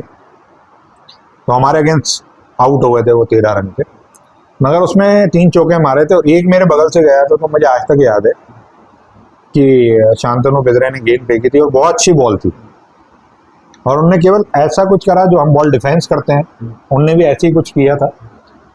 और मेरे बगल से बॉल कब निकल गई थी मुझे पता नहीं था, इतनी तेज बॉल गई थी। उस दिन सामने से उनके क्लास का पता चला, और उसके बाद उस दिन वसीम जाफर ने शायद कुछ रन बनाए थे उनके आते 80 कुछ 190 कुछ, हम चेस कर रहे थे, हमारे विकेट जल्दी कर रहे थे। तो मेरा 2020 का हाईएस्ट स्कोर भी उनके अगेंस्ट ही 57। उस दिन एक चीज उनसे और सीखी कि इंसान इतना बड़ा होकर हम्बल कैसे होता है, कि ना उनमें, जैसे मैंने मुंबई का देखा था, एक कल्चर है कि मतलब मैं कॉलर खड़ी करने को कभी गलत नहीं मानता, मगर उनके यहाँ कल्चर है कि वो लोग कॉलर खड़ी नहीं करते थे। तो सब ऐसे ही थे, सचिन भी नॉर्मल था, और वो नॉर्मल जो उनके प्लेयर थे, इकबाल अब्दुल्ला नया था, रोहित शर्मा उस समय नया था, अजीत अगर का, जहीर खान को तो टाइम हो गया था, वो उनसे ज़्यादा एक्टिव थे ग्राउंड पे। और मुझे एक किस्सा याद है कि मैं लास्ट में आउट हुआ था, 2 बॉलें बची थी, मुझे ऐसा लग रहा था कि 2 बॉल बची, रोहित शर्मा बॉलिंग कर रहा था, तो मैंने, सचिन स्लिप पे खड़े हुए थे और उसी तरह मैं ड्रेसिंग रूम था, तो मैंने शॉट मारा, मैं 9 रन पे आउट हुआ, और मुझे लगा कि 1 बॉल और है। तो मेरे दिमाग में वही था कि अभी तो हाथ मिलाना नहीं, और मैच खत्म हो चुका था। मैं गया तो वो मैंने देखा कि मेरे पीछे हाथ मिलाने चले आ रहे। फिर मेरे को रियलाइज हुआ कि यार अपनी टीम भी उधर से आ रही है, मतलब मैच की लास्ट बॉल थी, मैंने पलटा तो वो यूं करते हुए मेरी तरफ आ रहे थे। मेरे को इतना खराब फील हुआ, मैं वापस आया, मैंने उसे सॉरी बोला, तो बोले नहीं। फिर मुझे वो वहां से सर्कल तक कंधे पे हाथ रख के बात करते हुए कि वेल प्लेड, अच्छा खेला, ऐसा वैसा। वो टी शर्ट मैंने आज तक रखी है, उसके बाद मैंने दी नहीं किसी को, वो रख दी मैंने वैसी टी शर्ट। उसके बाद मैंने एक चीज देखी कि सब लोग अंदर चले गए। इकबाल अब्दुल्ला उस समय एक ही ओवर डाला गया, कुछ खराब बॉलिंग, वो अंदर ही नहीं गए, वो उसको साइड के नेट्स में आधा घंटा पहले बॉलिंग कराते। तो एक चीज उस दिन ये देखने को मिली कि आप कैसे अपनी टीम को डेवलप करते हो। इतना बड़ा प्लेयर अगर खड़ा होकर ऐसा काम करा रहा है तो उसके दिमाग में कितना अच्छा फील होगा कि मेरे को कौन बॉलिंग बता रहा है या बैटिंग, या खड़ा ही है मैच खत्म होने के बाद। और उसके बाद सबकी इच्छा थी कि मैं, मुर्तुजा, शांतनु, हमने फोटो खिंचाने के लिए, तो जब वो चले गए ड्रेसिंग रूम में तो हमने बलविंदर सिंह संधू, क्योंकि मुंबई से थे और टीम भी, हमने उनसे बोला कि सचिन के साथ फोटो खिंचवा दी। तो वो एकदम से बोले कि हाँ चलो, और हम लोग ना देखा ना कुछ कि क्या कर रहे हैं। तो हम गए, जैसे ड्रेसिंग रूम का दरवाजा खोला तो वो लोग स्नैक्स खा रहे थे सब लोग। तो बलविंदर सिंह संधू ने एकदम से बोला कि सचिन तेरे से फोटो खिंचाना चाहता। तो आगरकर बोला एकदम से कि पाजी अभी रुक जाओ, स्नैक्स ले 5 मिनट बाद। तो हम लोग जैसे ही पलटे तो सचिन ने आवाज़ दे दी, नहीं आओ। प्लेट रखी साइड में, सबके साथ फोटो खिंचाई, फिर पूछा और फिर बोले। और उस दिन मैंने बलिंदर सर बोले कि कुछ पूछना हो तो पूछो, तो मैंने उनसे इसी नॉर्मल क्वेश्चन किया था कि हमें प्रैक्टिस कितनी देर करनी चाहिए। उनका आप एक और अच्छा अपने आप को इम्प्रूवमेंट करने के लिए प्रैक्टिस कितने अच्छे करने के लिए, तो उन्होंने एक ही जवाब दिया था कि आप 6 घंटे करो, 7 घंटे करो, 8 घंटे करो, पूरे दिन ग्राउंड पे रहो। प्रैक्टिस का उतनी देर फायदा है जितनी देर आपका माइंड वहां पे इन्वॉल्व है। अब वो 1 घंटा इन्वॉल्व है तो आपके लिए 1 घंटा काफी है। जितनी देर आपका माइंड वहां पे इन्वॉल्व है उस प्रैक्टिस का मतलब है, उसके बाद जो आप कर रहे हो उससे कोई मतलब नहीं। तो अगर आपका माइंड कहता है कि 2 घंटे इन्वॉल्व है तो आप 2 घंटे करो, वो कहता है आधा घंटा इन्वॉल्व है तो आधा घंटा करो, वरना बोले सब वेस्ट। तो ये चीज एक तब से बहुत अच्छी खुद के लिए भी सीखने को मिली, और आज एक कोचिंग पर्पज से भी बहुत अच्छी चीज है कि हम बच्चों को बताते हैं कि आपका जितनी देर माइंड या कंसंट्रेशन आपका जितनी देर उस वर्क को कराएगा वो अच्छा कराएगा, बाकी टाइम आप क्या करते तो हो मगर उस चीज का ऐसा लगता नहीं कि फोकस है मैं इधर भी मार रहा हूँ उधर भी। तो वो चीज एक बहुत अच्छी इतने लेजेंड प्लेयर सीखने को मिली, तो वो बहुत अच्छी बड़ा। और बाकी प्लेयर जो उस समय के रहे, जहीर खान या सौरव गांगुली, दादा का यही था कि दादा भी बोलते कम थे उस समय। दादा भी इत्तेफाक से आउट हो गए थे हमारे अगेंस्ट, मगर दादा से मैं उससे पहले रणजी ट्रॉफी में बात कर चुका था, तो उनने यही बात बोली थी कि बोले जितना दे आप जितनी प्रैक्टिस करोगे उतना इम्प्रूव करोगे अपने खेल। बोले इसका कोई सॉल्यूशन नहीं है कि मैं ये कर दूं, बोले आपको अगर आज 100 बना है तो कल भी प्रैक्टिस करनी है, आज 0 पे आउट हुए तो कल भी प्रैक्टिस करनी है। तो ये मत सोचो कि आज 100 बन गए हैं तो रिलैक्स हो गया मैं, बोले दूसरे दिन भी वही काम करना है जो करते आ रहे। बोले ये हैबिट अगर जीवन में डाल ली तो आप सक्सेस हो जाओगे, वरना आप ये सोचो कि आज मेरा बुरा दौर है तो मैं 2.5 घंटा प्रैक्टिस कर लूँ, कल 100 बनाए हैं तो मैं आज प्रैक्टिस को ऑफ कर दूँ, बोले ये नहीं होता। बोले सब एक साथ चलेगा, आपको रोज काम वही करना है, रोज अपने आप को उस हिसाब से डालना है कि मुझे रोज मेरे को उस काम की हैबिट होनी चाहिए, मेरे लिए कोई नया नहीं लगना चाहिए। तो वो आपके बोले डेफिनेटली आपके खेल में बहुत इफेक्ट डाले। और इतना सारा क्रिकेट खेला और उसके बाद तो टेलीविजन सेट आ गया था, जैसे आपने एक शुरुआत में बात करी थी कि पापा जावेद अख्तर उन्हें ले आए थे ग्राउंड पर, उसके बाद कभी फैमिली मैच देखने आई थी एक बार और यूनिवर्सिटी में आई थी। अच्छा। मतलब मेरी वाइफ बहुत आई, मेरी वाइफ एक्चुअली, मगर उसे भी ऐसा लगने लगा था बाद में कि मैं आती हूँ तो आप आउट हो जाते हो। जैसे हमारा एक वनडे था जो अब्बास भाई जब फर्स्ट साल कैप्टन बने थे तो जयपुर में वनडे थे, नहीं ससुराल उस साल मेरा सीजन बहुत अच्छा गया था डेज में भी। जयपुर ही मेरी ससुराल थी, मेरी वाइफ मेरे साथ गई, बेटा मेरा उस समय 1-1.5 साल का था कुछ। तो जडेजा कैप्टनशिप कर रहा था राजस्थान की, तो वो मैच देखने आई, हमारी ससुराल वाले भी और लोग आए बहुत सारे। तो हम कुछ 302 रन चेस कर रहे थे, हमें वहीं ने 160 रन बना उस मैच में। मेरी कुछ लास्ट में बैटिंग आई, हमें 8-9 रन चाहिए जीतने के, 1 रन चाहिए तो मैं आउट हो गया। तो उस दिन मेरी वाइफ ने बोल दिया कि नहीं, एक बार उससे पहले वो दिल्ली रणजी ट्रॉफी मैच देखने आई थी मेरा, जब मेरा फर्स्ट साल था, उस मैच में जल्दी आउट हो गया था। तो उसने कह दिया कि अब मैं मैच देखने नहीं आया, और इत्तेफाक से मैंने बोलना नहीं चाहिए कि वो नहीं आई, तो फिर तीनों वनडे मेरे वो अच्छे गए। और तो उसने भी ठान ली थी कि मैं अब मैच देखने आपका नहीं आऊंगी, और बहुत कम ही देखे उसने फिर मैच। तो एक यूनिवर्सिटी का किस्सा याद है मुझे, जिस साल हम वेस्ट जोन चैंपियन हुए, उससे पहले बरकतुल्ला कभी वेस्ट जोन चैंपियन नहीं थी। तो उस मैच में मैं सारे मैचों में रन बनाए उस सीजन। मैंने उस पूरे टूर्नामेंट में ऑल इंडिया फाइनल आ रहे थे, वेस्ट जोन चैंपियन थे पूरे भोपाल में टूर्नामेंट, मैंने 700 कुछ रन बनाए थे इस टूर्नामेंट में और 24 विकेट थे मेरे। लास्ट मैच हमारा फाइनल था चेन्नई यूनिवर्सिटी से ऑल इंडिया का, और हर मैच में उससे पहले सेमीफाइनल हैदराबाद से मैं 183 रन बना के आया था 50 ओवर के मैच में। आखिरी मैच यूनिवर्सिटी में रख दिया, तो हमारी जो सिस्टर की फैमिली थी वो भी साकेत नगर में थी, तो पार करके सब मैच देखने आ गए, हमारे घर से भी आ गए। और वो एकमात्र मैच था जिसमें मैं पहली बॉल पे बोल्ड हो गया। मतलब पहली बॉल मैंने उसमें 5 विकेट लिए मैंने उस मैच में, और पहली बॉल खेलने गए, ठंड का समय था और हमारे 2 ओपनर थे उत्तम और अब्दुल, तो वो अच्छी बैटिंग करी, 50 रन की पार्टनरशिप। तो मेरा कोई दिमाग नहीं चला, बहुत ठंड में बैठे थे।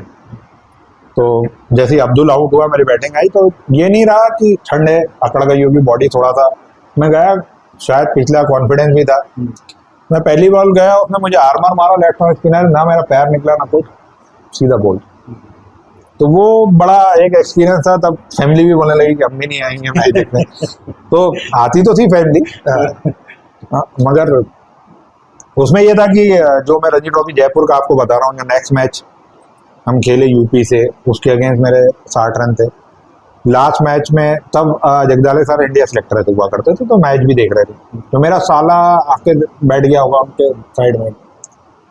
तो मैं उस मैच में एक लास्ट वाले विदर्भ मैच में 80 रन पे रन आउट हुआ था वनडे। तो उसने शाम को आके मुझे, जब मैं ससुराल पहुंचा अपना ऐसे ही, तो वो बोला आपके सर आज बोल रहे थे कि विजय बहुत अच्छा खेल रहा है, इस बार इसको ऊपर मौका मिलना चाहिए। तो मैंने कहा कि ऐसे मजाक कर रहा होगा। उसके बाद मैंने कहा तो कुछ भी बोलता रहता है जिया जी की तारीफ करने के चक्कर। उसके बाद मैं अपना all India BSNL tournament Lucknow था हमारा, तो मैं चला गया। वहाँ मुझे 20 टूर्नामेंट में फ़ोन आया कि मेरा दिलीप ट्रॉफी में सिलेक्शन हो गया। तब मुझे लगा कि शायद वो सही बोल रहा था कि सर ने किसी से बोला होगा बैठ के कि हमारे यहाँ ये अच्छा कर रहा है। तो वो एक और मतलब इमोशनल मोमेंट था कि मैं मैच खेल रहा था, तो मैंने बहुत देर फ़ोन ही नहीं उठाया। तो ये MP से महावीर का ही फ़ोन था, तो बहुत देर बाद मैंने फ़ोन उठाया जब मैच खत्म हो। तो बोले आप फ़ोन ही नहीं उठा रहे, ऐसा वैसा, क्या हो गया? बोला आपका दिलीप ट्रॉफी। मैंने कहा पहले तो मुझे थोड़ा सा वो ही नहीं हुआ। मैंने कहा मजाक कर रहे हो क्या? बोला आपके व्हाट्सएप की है लिस्ट देख लो। तो वो एक 5-10 मिनट तो आवाज़ ही नहीं निकली। फिर मेरे जो साथ के प्लेयर थे वो पूछ रहे, मोनिश भी था उस समय साथ में, तो मैं बात हुई, दिल्ली के 2 प्लेयर थे, उनने एकदम पूछा क्या हो गया? तो मैं 2 मिनट मेरी आवाज़ ही नहीं निकली। फिर 2 मिनट बाद जब मैं वापस रिलैक्स हुआ तब मैंने उनको बताया। तो मैं 20 शूट टूर से वापस आया और JPI कैप्टन थे उस दिलीप ट्रॉफी मैच के। तो वो भी एक बड़ा एक्सपीरियंस था मेरे लिए, मगर फैमिली ने फिर बहुत कम कर दिया मैच देखना। लेकिन फैमिली ने मैच देखना कम कर दिया, पर इतना टूरिंग खेल के दौरान होती है जब आप फंक्शंस मिस कर देते हैं। फंक्शन मतलब मेरी शादी भी दौड़ के हुई है, आपको बताऊँ। मैं रणजी ट्रॉफी सीजन में था, मैं 25 खेल रहा था, तब आपके साथ के कमेंटेटर है प्रशांत सिंगर जी, उनने मेरी शादी तय कराई थी, क्योंकि उनके मामा की लड़की थी जयपुर में जी। तो वो रिश्ता लेकर आए, मुझे पता भी नहीं था। वो मेरा इंटरव्यू लेने आए थे रणजी ट्रॉफी का, और उसके बाद मैं इंटरव्यू देके नीचे आ गया, तो पापा के साथ बहुत देर बैठे रहे। बाद में मैं ऊपर पहुंचा तो पापा ने मुझे बोला कि तुम्हारा रिश्ता है। तो मैंने कहा अभी मुझे नहीं करनी। तो उन्होंने कहा नहीं करनी, देख तो लो। तो फिर हुआ, देखा, शादी तय हो गई। फिर उनके घर वाले जाते थे, अप्रैल में कुछ शादी वो हुई थी हमारी सगाई, तो जून में कर दें। मैंने मना किया, मैं रणजी ट्रॉफी का एक सीजन और खेलूंगा, उसके बाद फरवरी में कर। तो फरवरी में डेट डिसाइड हो गई हमारी, और 22 फरवरी, और हमने सेमीफाइनल के लिए क्वालिफाई कर लिया। और वो सेमीफाइनल 1 या 2 मार्च से था जी। तो पहले तो रणजी ट्रॉफी खत्म हुआ करीब 12 या 13 मार्च को। मैं घर आया तो मेरी कोई ऐसी तैयारी नहीं थी, घर वालों की होगी। मैंने आके जो भी कपड़े वपड़े सिलवाए, ये किया, और 26 को रिसेप्शन था हमारा, और 26 से कैंप भी था रणजी ट्रॉफी का। अब मैंने कार्ड वार्ड सबको भेजे इंदौर। अब अनिलो से भाई मुझे फ़ोन करके कह रहे हैं कि ब्रजेश तुम पहुंचे नहीं कैंप। मैंने कहा आपको भी कार्ड दिया। मैंने कहा आप पहले मुझे बताते तो मैं रिसेप्शन नहीं रखता, आप तो रख लिया है। अरे अच्छा ठीक है। तो मैं रिसेप्शन के नेक्स्ट डे कैंप में चला गया था, और बड़ा मुझे अजीब सा लगता था कि मैं व्हाइट किट पहनता था, मेहंदी लगी थी हाथों में, तो बहुत टिपिकल वो था। तो उसके बाद मैं करीब 1.5-2 महीने बाद वापस आया। तो ये उन लोगों ने तो बहुत ऐसा समय देखा कि मैं 2-2 महीने बाहर, 3-3 महीने बाहर। मतलब मेरा जब बेटा हुआ तो मुझे याद है कि 4-5 साल तक तो मैं तो ढंग से देखा ही नहीं कब बड़ा हो गया। वाइफ भी इंतजार ही करती रही कि हम घूमने जाएंगे, हम ये करने जाएंगे, मगर ऐसा टाइम ही नहीं मिला। उस समय ऐसा पीक था कि कभी आप यहाँ से आते हो तो ये मैच चालू हो जाते हैं, फिर BSNL के चालू हो जाते हैं, रणजी ट्रॉफी इतना लंबा सीजन चलता था। तो वो उन लोगों ने बहुत सेक्रीफाइस भी किया है, बहुत सहन भी किया है, क्योंकि बहुत टाइम ऐसा होता था कि आप आउट हो गए, गुस्से में घर जा रहे हो, वो भी झेला है। तो सेक्रीफाइस तो बहुत लोगों ने किया है, और फैमिली ने स्पेशली किया है। हाँ, जब मेरी लड़की जरूर हुई तो उसने तो बहुत पाबंदी लगा दी मेरे पे। तो वो, हाँ, मैंने लड़के को देखा जाए तो मैंने अपने 4-5 साल तक तो कब जल्दी जल्दी बड़ा हो गया वो पता ही नहीं चला क्यों। चलिए, आपके घर में तो कोई स्पोर्ट्स में नहीं रहा, लेकिन सामने वाले परिवार से कोई ऐसा रहा स्पोर्ट्स फील्ड में? नहीं, उनको तो पता भी नहीं था। हाँ। कि मतलब स्पोर्ट्स क्या होता है। और बल्कि मैं किस्सा सुनाऊँ आपको, जब मैं फर्स्ट टाइम जब 1.5 महीने बाद आया था, तो मैं घर वालों ने बोला कि लेके आना है तुम्हें पहली बार। तो मैं गया नॉर्मली। अब मैं ससुराल गया तो मैंने शॉर्ट्स पहनी रात में। अब मेरी वाइफ धीरे से आके बोलती कि हमारे यहाँ ना शॉर्ट्स नहीं पहनते, तो आप ऐसे शॉर्ट्स पहन के मत घूमो, यहाँ पे हमारे यहाँ किसी ने देखा ही नहीं। तो फिर मैंने उस दिन समझाया उसको कि मैंने कहा अब इसकी आदत डलवा लो, वरना मैं लेने नहीं आया करूँगा, मैं इसके बगैर नहीं रह सकता। मैंने कहा घर में भी आके अगर मैं लोअर और इतना घूमूँ तो उनके यहाँ तो ये कल्चर भी नहीं था। हाँ, ये मैंने जरूर सुना था कि मेरी मदर इन लॉ जो थी वो क्रिकेट की बहुत ज़्यादा शौकीन थी। मतलब मेरे शादी से पहले उनकी डेथ हो गई थी, कि वो बताते हैं कि उनने मेरे फादर इन लॉ से लड़के 83 वर्ल्ड कप के लिए टीवी खरीदी थी। अच्छा। तो वो मेरे फादर इन लॉ भी बोलते थे कि अगर आपकी सासू माँ जिंदा होती तो उन्हें बड़ी खुशी होती। कि बोले वो मतलब उनके घर में मेरी वाइफ बताती कि जब मैच होते थे उनके घर में खाना नहीं बनता था, कि बाहर से बुला लो, मम्मी पूरे टाइम टीवी पे रहते थे। तो वो एक शौकीन थी। बाकी मेरी वाइफ को तो आप क्रिकेट का अभी भी थोड़ा, और मैं सभी भी बोल देता हूँ कि जब टीवी चल रही है तो क्रिकेट की बातें मत किया कर, क्योंकि बहुत नॉनसेंस वाली बातें करती है, मतलब नॉलेज ही नहीं है जैसे, तो इसलिए मैं उसको मना कर देता हूँ। शाम को स्टेट मैच है और रैकेट टूट गया, अब क्या करूं? ड्रॉप जोन एक्सप्रेस बुक कर, ये खुद न्यू मार्केट से रिपेयर करा के सीधे स्टेडियम लाएगा। सिर्फ 2 घंटे में पिकअप और delivery, super fast, super safe, perfect. Thanks drop zone. Tension छोड़ो, download drop zone app now. लेकिन आप जब एज ए कोच अलग अलग टीमों के साथ आप जाते हैं, अभी भी MPL में साथ में गए, तब कितना समय दे पाते हैं? क्योंकि ज़्यादातर टाइम तो टीम के साथ रहते हैं, लेकिन रिलैक्स करने के लिए आपको फैमिली की, बच्चों की जरूरत बिल्कुल वो तो हमेशा रहेगी, आवश्यक है। क्योंकि आप मेरा क्या ये सभी का सोचना होगा कि जब आप बहुत अच्छा चल रहा है आपका, तो वो खुशी की बांटने के लिए भी आपको परिवार की जरूरत है, और जब आपका खराब वक्त चलता है तब भी आपको फैमिली की जरूरत है, क्योंकि आप बाहर से तो इतना नहीं कर सकते जितना घर में सुकून मिलता है। घर में एटलीस्ट ये होता है कि हाँ, हम उतनी देर चीज़ों को भूल जाते हैं, तो उस माहौल में आते हैं तो हम वहाँ की चीज़ों को भूल जाते हैं। तो फैमिली बहुत इंपॉर्टेंट है। और एक्चुअली मेरी वाइफ टीचर भी है, तो हमारे टाइम में मैच नहीं करते। जैसे जब उनका घूमने का टाइम आया तो MPL शुरू हो गया, तो वो बोलती रह गई मगर हम नहीं जा पाए। अभी मैं बोलता हूँ तो उनके स्कूल चालू हो गए, तो ये एक जद्दोजहद चली आ रही है। तो हम कोशिश कर रहे हैं कि कहीं ना कहीं उसको मैनेज करें। मैंने 4-5 दिन के लिए उनको बुलाया भी था इंदौर जब MPL चल रहा था, मगर उसमें भी क्या होता है कि हम टाइम नहीं दे पाते। टाइम सही। तो उसमें भी 1-2 बार उन्होंने बोल दिया कि आप बैठते तो हो नहीं हमारे साथ, हमें बुला लिया। तो मैंने कहा बस रात में तो है ना, कम से कम देख तो रहे ना।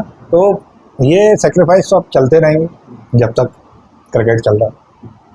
और एक बड़ा सर्कल आपका है, मैंने शुरू से ही वॉच किया है 20-30 साल से, इसकी बहुत ज़्यादा है। एक बॉन्डिंग हर व्यक्ति के साथ बहुत ज़्यादा है, जिसके साथ भी बात करो, जो नाम है ओमी का, मतलब बहुत उत्साह के साथ नाम लेते हैं। लेकिन फैमिली की बात चल रही, तो कैसा बंदा जो मैंने हमेशा आपके साथ देखा है, दुख में, सुख में, बारिश में, देर रात में, देर सुबह, वो भी आपके साथ टेनिस बॉल से खूब क्रिकेट खेले, अब्दुल शकूर गुड्डू भाई।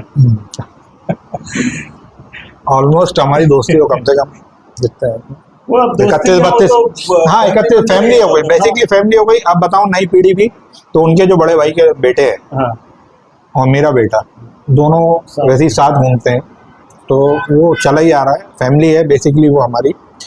और ये तो मेरी वाइफ ने भी बोल दिया और मेरी फैमिली ने भी बोल दिया कि जितनी बातें उन्हें मेरी नहीं पता वो सब उनको पता है, और उनकी जितनी शायद फैमिली में नहीं पता होगी वो। तो एक बॉन्डिंग है जो सालों से चली आ रही है। और कभी कभार ये भी होता है कि हम लोग ये सोचते हैं कि हम रोज़ ही मिलते हैं या रोज़ ही बात करते हैं। कभी कभार होता है कि हम बहुत टाइम हो जाता है, 3-3, 4-4 दिन, कहीं वो बिजी है, कहीं मैं बिजी हो गया। तो मगर बॉन्डिंग बहुत तगड़ी है, किसी को किसी से फ़र्क नहीं पड़ता कि हम कहाँ हैं, क्यों हैं, और ऊपर वाले ने अभी तक ऐसे ही साथ रखा है। तो मुझे ऐसा लगता है कि मरते दम तक साथ ही रहेंगे। और मुझे ऐसा लगता है कि जीवन में आपके ऐसा होना भी चाहिए जिससे, क्योंकि कभी कभार आप बहुत चीज़ें ऐसी होती हैं जो फैमिली में बात नहीं कर पाते हैं, तो आपको एक ऐसे दोस्त की ज़रूरत है जिससे आप बात कर सकते हो, और शायद वो आपकी समस्या सॉल्व करे चाहे नहीं करे, मगर आप उससे खुल के बोल सकते हो कोई भी समस्या हो। तो वो चीज़ एक हमने है आपस में, और ये सालों से आपने ऐसा बोला, आप तो बहुत पहले से हमें देख भी रहे हैं, जब आप रेनेसेंस से देख रहे हैं कि जब करते थे। और मतलब 94 में वैष्णो देवी मुझे याद है, सबसे पहले दर्शन भी मैंने उन्हीं के साथ किए पहली बार। तो तब से मुझे तो याद भी नहीं रहता, वो एक भी डेट और एक एक चीज़ वो सब बता सकते हैं आपको। तो यही टचवुड है कि बहुत टाइम तक ऐसा अभी तक चला है, आगे भी, क्योंकि हमने कभी एक्चुअली हमारी जो आप कहते हैं दोस्ती या फैमिली, समझ ही नहीं ये आया। हाँ नहीं मतलब, और हमने बहुत ज़्यादा एक दूसरे से कभी ये नहीं सोचा कि मेरे को ही घुसा रहे या मेरे में टाइम देता, ऐसा भी नहीं। कभी हमने ये भी नहीं किया कि यार मेरे से ही पास घूमे, दूसरे से बात ना करे। तो ये चीज़ मेरे ख्याल से जब तक आपके उसमें रहती है ना, कि आपको अपनी उन चीज़ों पर विश्वास रहना चाहिए कि हम दोनों एक दूसरे के लिए कैसे हैं, कोई दूसरा हमारे लिए क्या बोल देता है कोई फर्क मतलब हम कभी ध्यान भी नहीं देते। नहीं। ऐसा नहीं कि बहुत लोगों ने कोशिश नहीं की, मगर कोई क्या बोलता है हम ना उस पर ध्यान देते हैं, ना हम फॉर्मेलिटी करते हैं, ना हम एक दूसरे को जन्मदिन की मुबारकबाद देते हैं। यही बता दूं आपको ना वो ईद पे मेरे को मैं जब वो बोलता घर सीधे पहुंचूंगा, वो दिवाली पे घर पहुंचेगा, मगर वो एक दूसरे को फैमिली को देते हैं, मगर एक दूसरे को ना हम जन्मदिन मुबारकबाद देते हैं ना कुछ देते हैं, मिलते भी हैं। तो ये बॉन्डिंग चली आ रही है, तो टचवुड मैंने जैसा कहा कि आखिरी तक चले। और एक बीच में एक और व्यक्ति आपके जुड़ जाता है जो टेनिस बॉल बहुत साथ में खेला, धीरज हुरिया। जी, थोड़ा सा धीरज हुरिया बेसिकली मेरे साथ बचपन से ही है, हाँ, हम दोनों क्लासमेट थे। और धीरज बहुत शरारती टाइप का बच्चा था और बहुत शार्प भी था, और शुरू से ही उसको साइकिल चलाना, और हम दोनों स्कूल साथ में जाते थे पैदल, तो वो हम दोनों की बॉन्डिंग उतनी अच्छी है, इसीलिए वहाँ से लौट के आना। और जैसा मैंने ये बोला, तो वो भी हमारे बहुत अच्छे हैं कि हम दोनों भी एक दूसरे से बहुत सारी चीज़ें शेयर की, बहुत सारे काम हमने साथ में किए, चाहे स्कूल के कांड कह लो आप। वो मुझसे ज़्यादा शरारती था, मैं नहीं इतना कांड करता था। हाँ, उसको बचाने के लिए ज़रूर मेरी ज़रूरत पड़ती थी, क्योंकि मैं थोड़ा सा भले ही स्कूल कम जाता था क्रिकेट के चक्कर में, मगर मैं सिंसियर था, मैं इनडिसिप्लिन नहीं था, वो थोड़ा इनडिसिप्लिन भी था। जैसे मैंने आपको बताया कि मेरा 16 में पहली बार सिलेक्शन हुआ, तो हमें रोज़ 10 रुपये मिलते थे दोनों को। एक महीने कैंप लगा हुआ था मैच से पहले, तो वो 10 रुपये कभी हमारे एक महीने में खर्च नहीं हुए। अच्छा, वो जाते समय भी लिफ्ट दिलाता था और आते समय भी लिफ्ट दिलाता था। एक महीने हम सारी गाड़ियों में घूमे, जैसे बाइक, ऑटो, ट्रक, कार। मतलब उसका एक तो इतना मासूम चेहरा था और उसका बोलने का स्टाइल इतना अच्छा था कॉन्फिडेंस ऊपर। कि वो 10 रुपए में हमने कुछ खाया ही पिया होगा, मगर हमने कभी किराए में खर्च नहीं किए। तो जाते समय सुबह 6 बजे भी लिफ्ट ली, और आते समय भी भले ही 3 गाड़ी बदल के आए, कि वो वहां तक जा रहा है तो उसने वहां तक उतार दिया, वहां तक उतार दिया।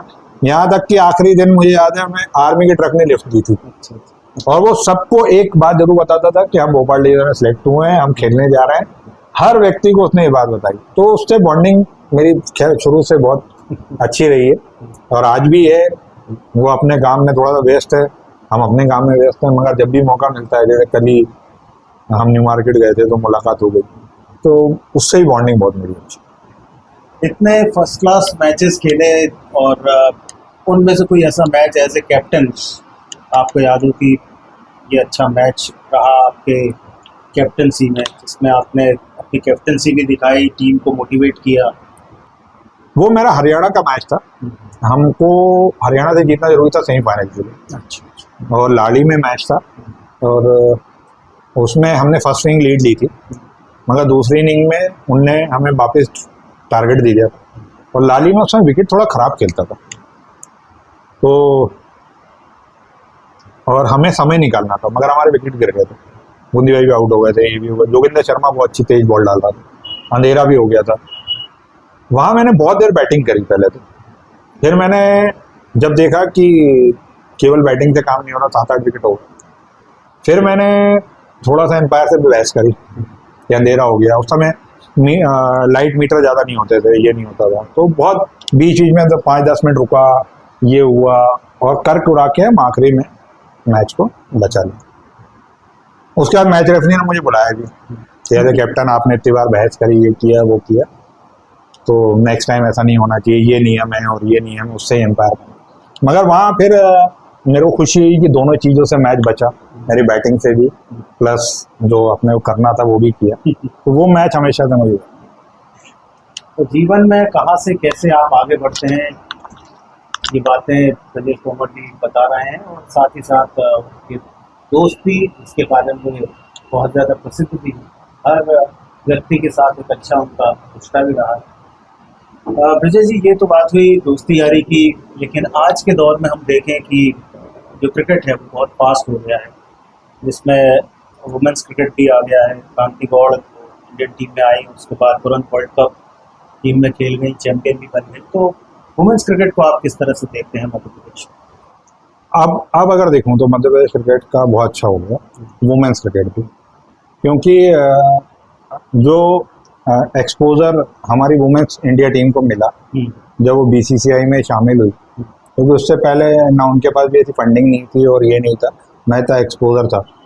मगर जब से बीसीसीआई ने वुमेन्स क्रिकेट भी लिया, तब से इसमें पैसा भी इन्वॉल्व हुआ, कैरियर भी लोगों को देखने लगे। तो जो चीज़ पहले बॉयज़ देखते थे या मेंस क्रिकेट में थी, जैसे अभी आप वर्ल्ड कप की बात करें जो इंडिया जीती थी वुमेन्स वर्ल्ड कप, तो बीसीसीआई की तरफ से 5-5 करोड़ रुपए मिले सब प्लेयर को। तो नीचे से एक चीज़, जैसे बहुत टाइम से लोग बोलते हैं कि आईपीएल जब से शुरू हुआ तब से मेंस क्रिकेट में रुझान और बढ़ गया, क्योंकि जब हम टीवी पे नॉर्मली पेरेंट्स या कोई भी देखता है तो वो ऑप्शन देखता है कि वो इतने करोड़ में जा रहा है, इतना प्लेयर इतने में जा रहा है, तो एक मन में इच्छा होती है कि इसमें भी कैरियर दिख रहा है कि बच्चा अगर इधर भी, अब पहले कैरियर नहीं देखते थे क्रिकेट में, अब कैरियर देखते हैं कि अगर आप नॉर्मल देखिए कि एक फर्स्ट क्लास प्लेयर अब क्रिकेट खेल रहा है, केवल फर्स्ट क्लास खेलता है तो 20 लाख रुपए सीजन का कमा लेता है। तो मेरे ख्याल से 1 लाख के ऊपर, 1.5 लाख के ऊपर ही हो गई सैलरी टाइप की उसकी। तो वही चीज़ अब वुमेन्स क्रिकेट में भी आ गई है। पहले वुमेन्स क्रिकेट में ऐसा लगता था कि कोई फ्यूचर नहीं है, मगर वही फ्यूचर अब वुमेन्स क्रिकेट में भी दिखने लगा। तो इसलिए अब वुमेन्स क्रिकेट भी तेज़ी से ऊपर आया, और जैसे आईपीएल शुरू किया था वुमेन्स वाला, तो वैसे ही मेरा जो सोच है कि जो एमपीएल शुरू हुआ है वुमेन्स का, वो भी एक बहुत बड़ा रास्ता हो गया उन प्लेयरों के लिए या उन वुमेन्स क्रिकेटरों के लिए जो डिवीज़न नहीं खेल पा रहे थे या डिवीज़न में नहीं कर। तो आजकल प्लेटफॉर्म बहुत हो गए आपको आगे बढ़ने के लिए, तो इसलिए वुमेन्स क्रिकेट भी अब आप देखोगे कि जो पहले पेरेंट्स मना करते थे कि हम नहीं भेजना, लड़की है नहीं खेलने भेजना, मगर एग्जाम्पल भी सेट होते जा रहे हैं कि एमपी से पहले ऐसा लगता था कि अब इंडिया नहीं खेल पाया कोई, मगर जैसे क्रांति गौड़ या पूजा वस्कर ने जो स्टार्ट किया था वापस, तो वो एक राह जो चालू हो गई वापस।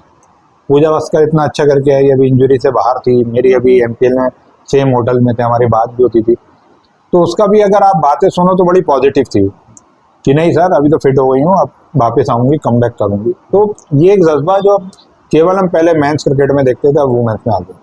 तो सेम जब हमारे साथ का लड़का कोई आगे बढ़ता है, तो सेम वुमेन्स क्रिकेट में भी है कि जब, तो उन्हें भी लगता है कि जैसे पूजा वस्कर ने रास्ते खोले, तो और लड़कियों को भी लगने लगा कि नहीं यार हम भी इंडिया खेल सकते हैं यहाँ से।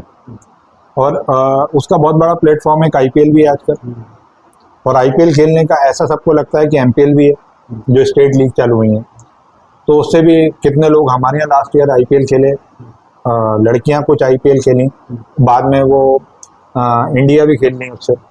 तो ये जो एक प्लेटफॉर्म मिला है, और क्रांति गौड़ ने जो अभी कारनामा किया है लॉर्ड्स पे, तो वो तो सभी हमारे लिए बहुत प्राउड की बात है एज ए क्रिकेटर कि हमारे यहाँ की बच्ची इतना अच्छा करके आई है, लॉर्ड्स में अपना नाम लिखा के आई है। और आगे भी, क्योंकि मैं उसको यहाँ भी खेलते हुए देखा कि उसकी जो अप्रोच है, और वो भी इसमें क्या होता है कि ऐसा लगता है कि जो स्ट्रगल करके थोड़ा सा ऊपर आता है तो वो चीज़ों से डरता कम है, क्योंकि उसको ये मालूम है कि मैं कहाँ से आ रहा हूँ, खोने के लिए तो मेरे पास कुछ है ही नहीं, पाने के लिए। तो वो एक लड़ना जो सीखता है ना अपनी लाइफ से भी, तो वो चीज़ उसके क्रिकेट में भी या कोई भी स्पोर्ट्स में आगे बढ़ता है तो काम आती है। तो सेम क्रांति गौड़ के साथ भी देखेंगे या पूजा वस्कर के साथ भी देखेंगे। ये अकेले, मैंने पूजा वस्कर से बहुत टाइम से जानता हूँ और उसके कोच को भी बहुत अच्छे से जानता हूँ, आशुतोष को। तो वो जैसा बताता था कि उनकी अभी आती थी तो वो बाल छोटे थे तो बोले ये कौन खेल रहा है, लड़की है, बोले नहीं खिलाना लड़कों के साथ। तो वो लोग जब इस चीज़ को पार करके आते हैं तो उनकी लड़ने की क्षमता नॉर्मल लोगों से थोड़ी ज़्यादा रहती है। सेम क्रांति गौड़ के साथ भी यही हुआ कि उसने बताया कि वो जब ग्राउंड पे जाती थी तो उसको खिलाते नहीं थे, बॉल उठवाते थे, एक बार किसी ने कोच ने देख लिया कि थ्रो तेज फेंका, उसने रिटर्न किया तो उसको दिख गया, उनने आगे बढ़ा दिया। तो ऐसे करते करते, मगर आज वही अपने इंटरव्यू में बोला कि जहाँ मैं अकेली खेलती थी आज 40 लड़कियां प्रैक्टिस कर रही हैं। तो अब वो एक क्रांति गौड़ के निकलने से बहुत सारी उम्मीदें बढ़ गई लड़कियों को भी, और एमपी क्रिकेट भी बहुत काम कर रहा है उस पर। जैसे लास्ट ईयर 3 टीमें थी एमपीएल में, इस साल 5 करी हैं। तो जितना आप टफ क्रिकेट खेलते जाओगे तो आपको चीज़ें ऊपर आसानी से आसान हो जाती हैं।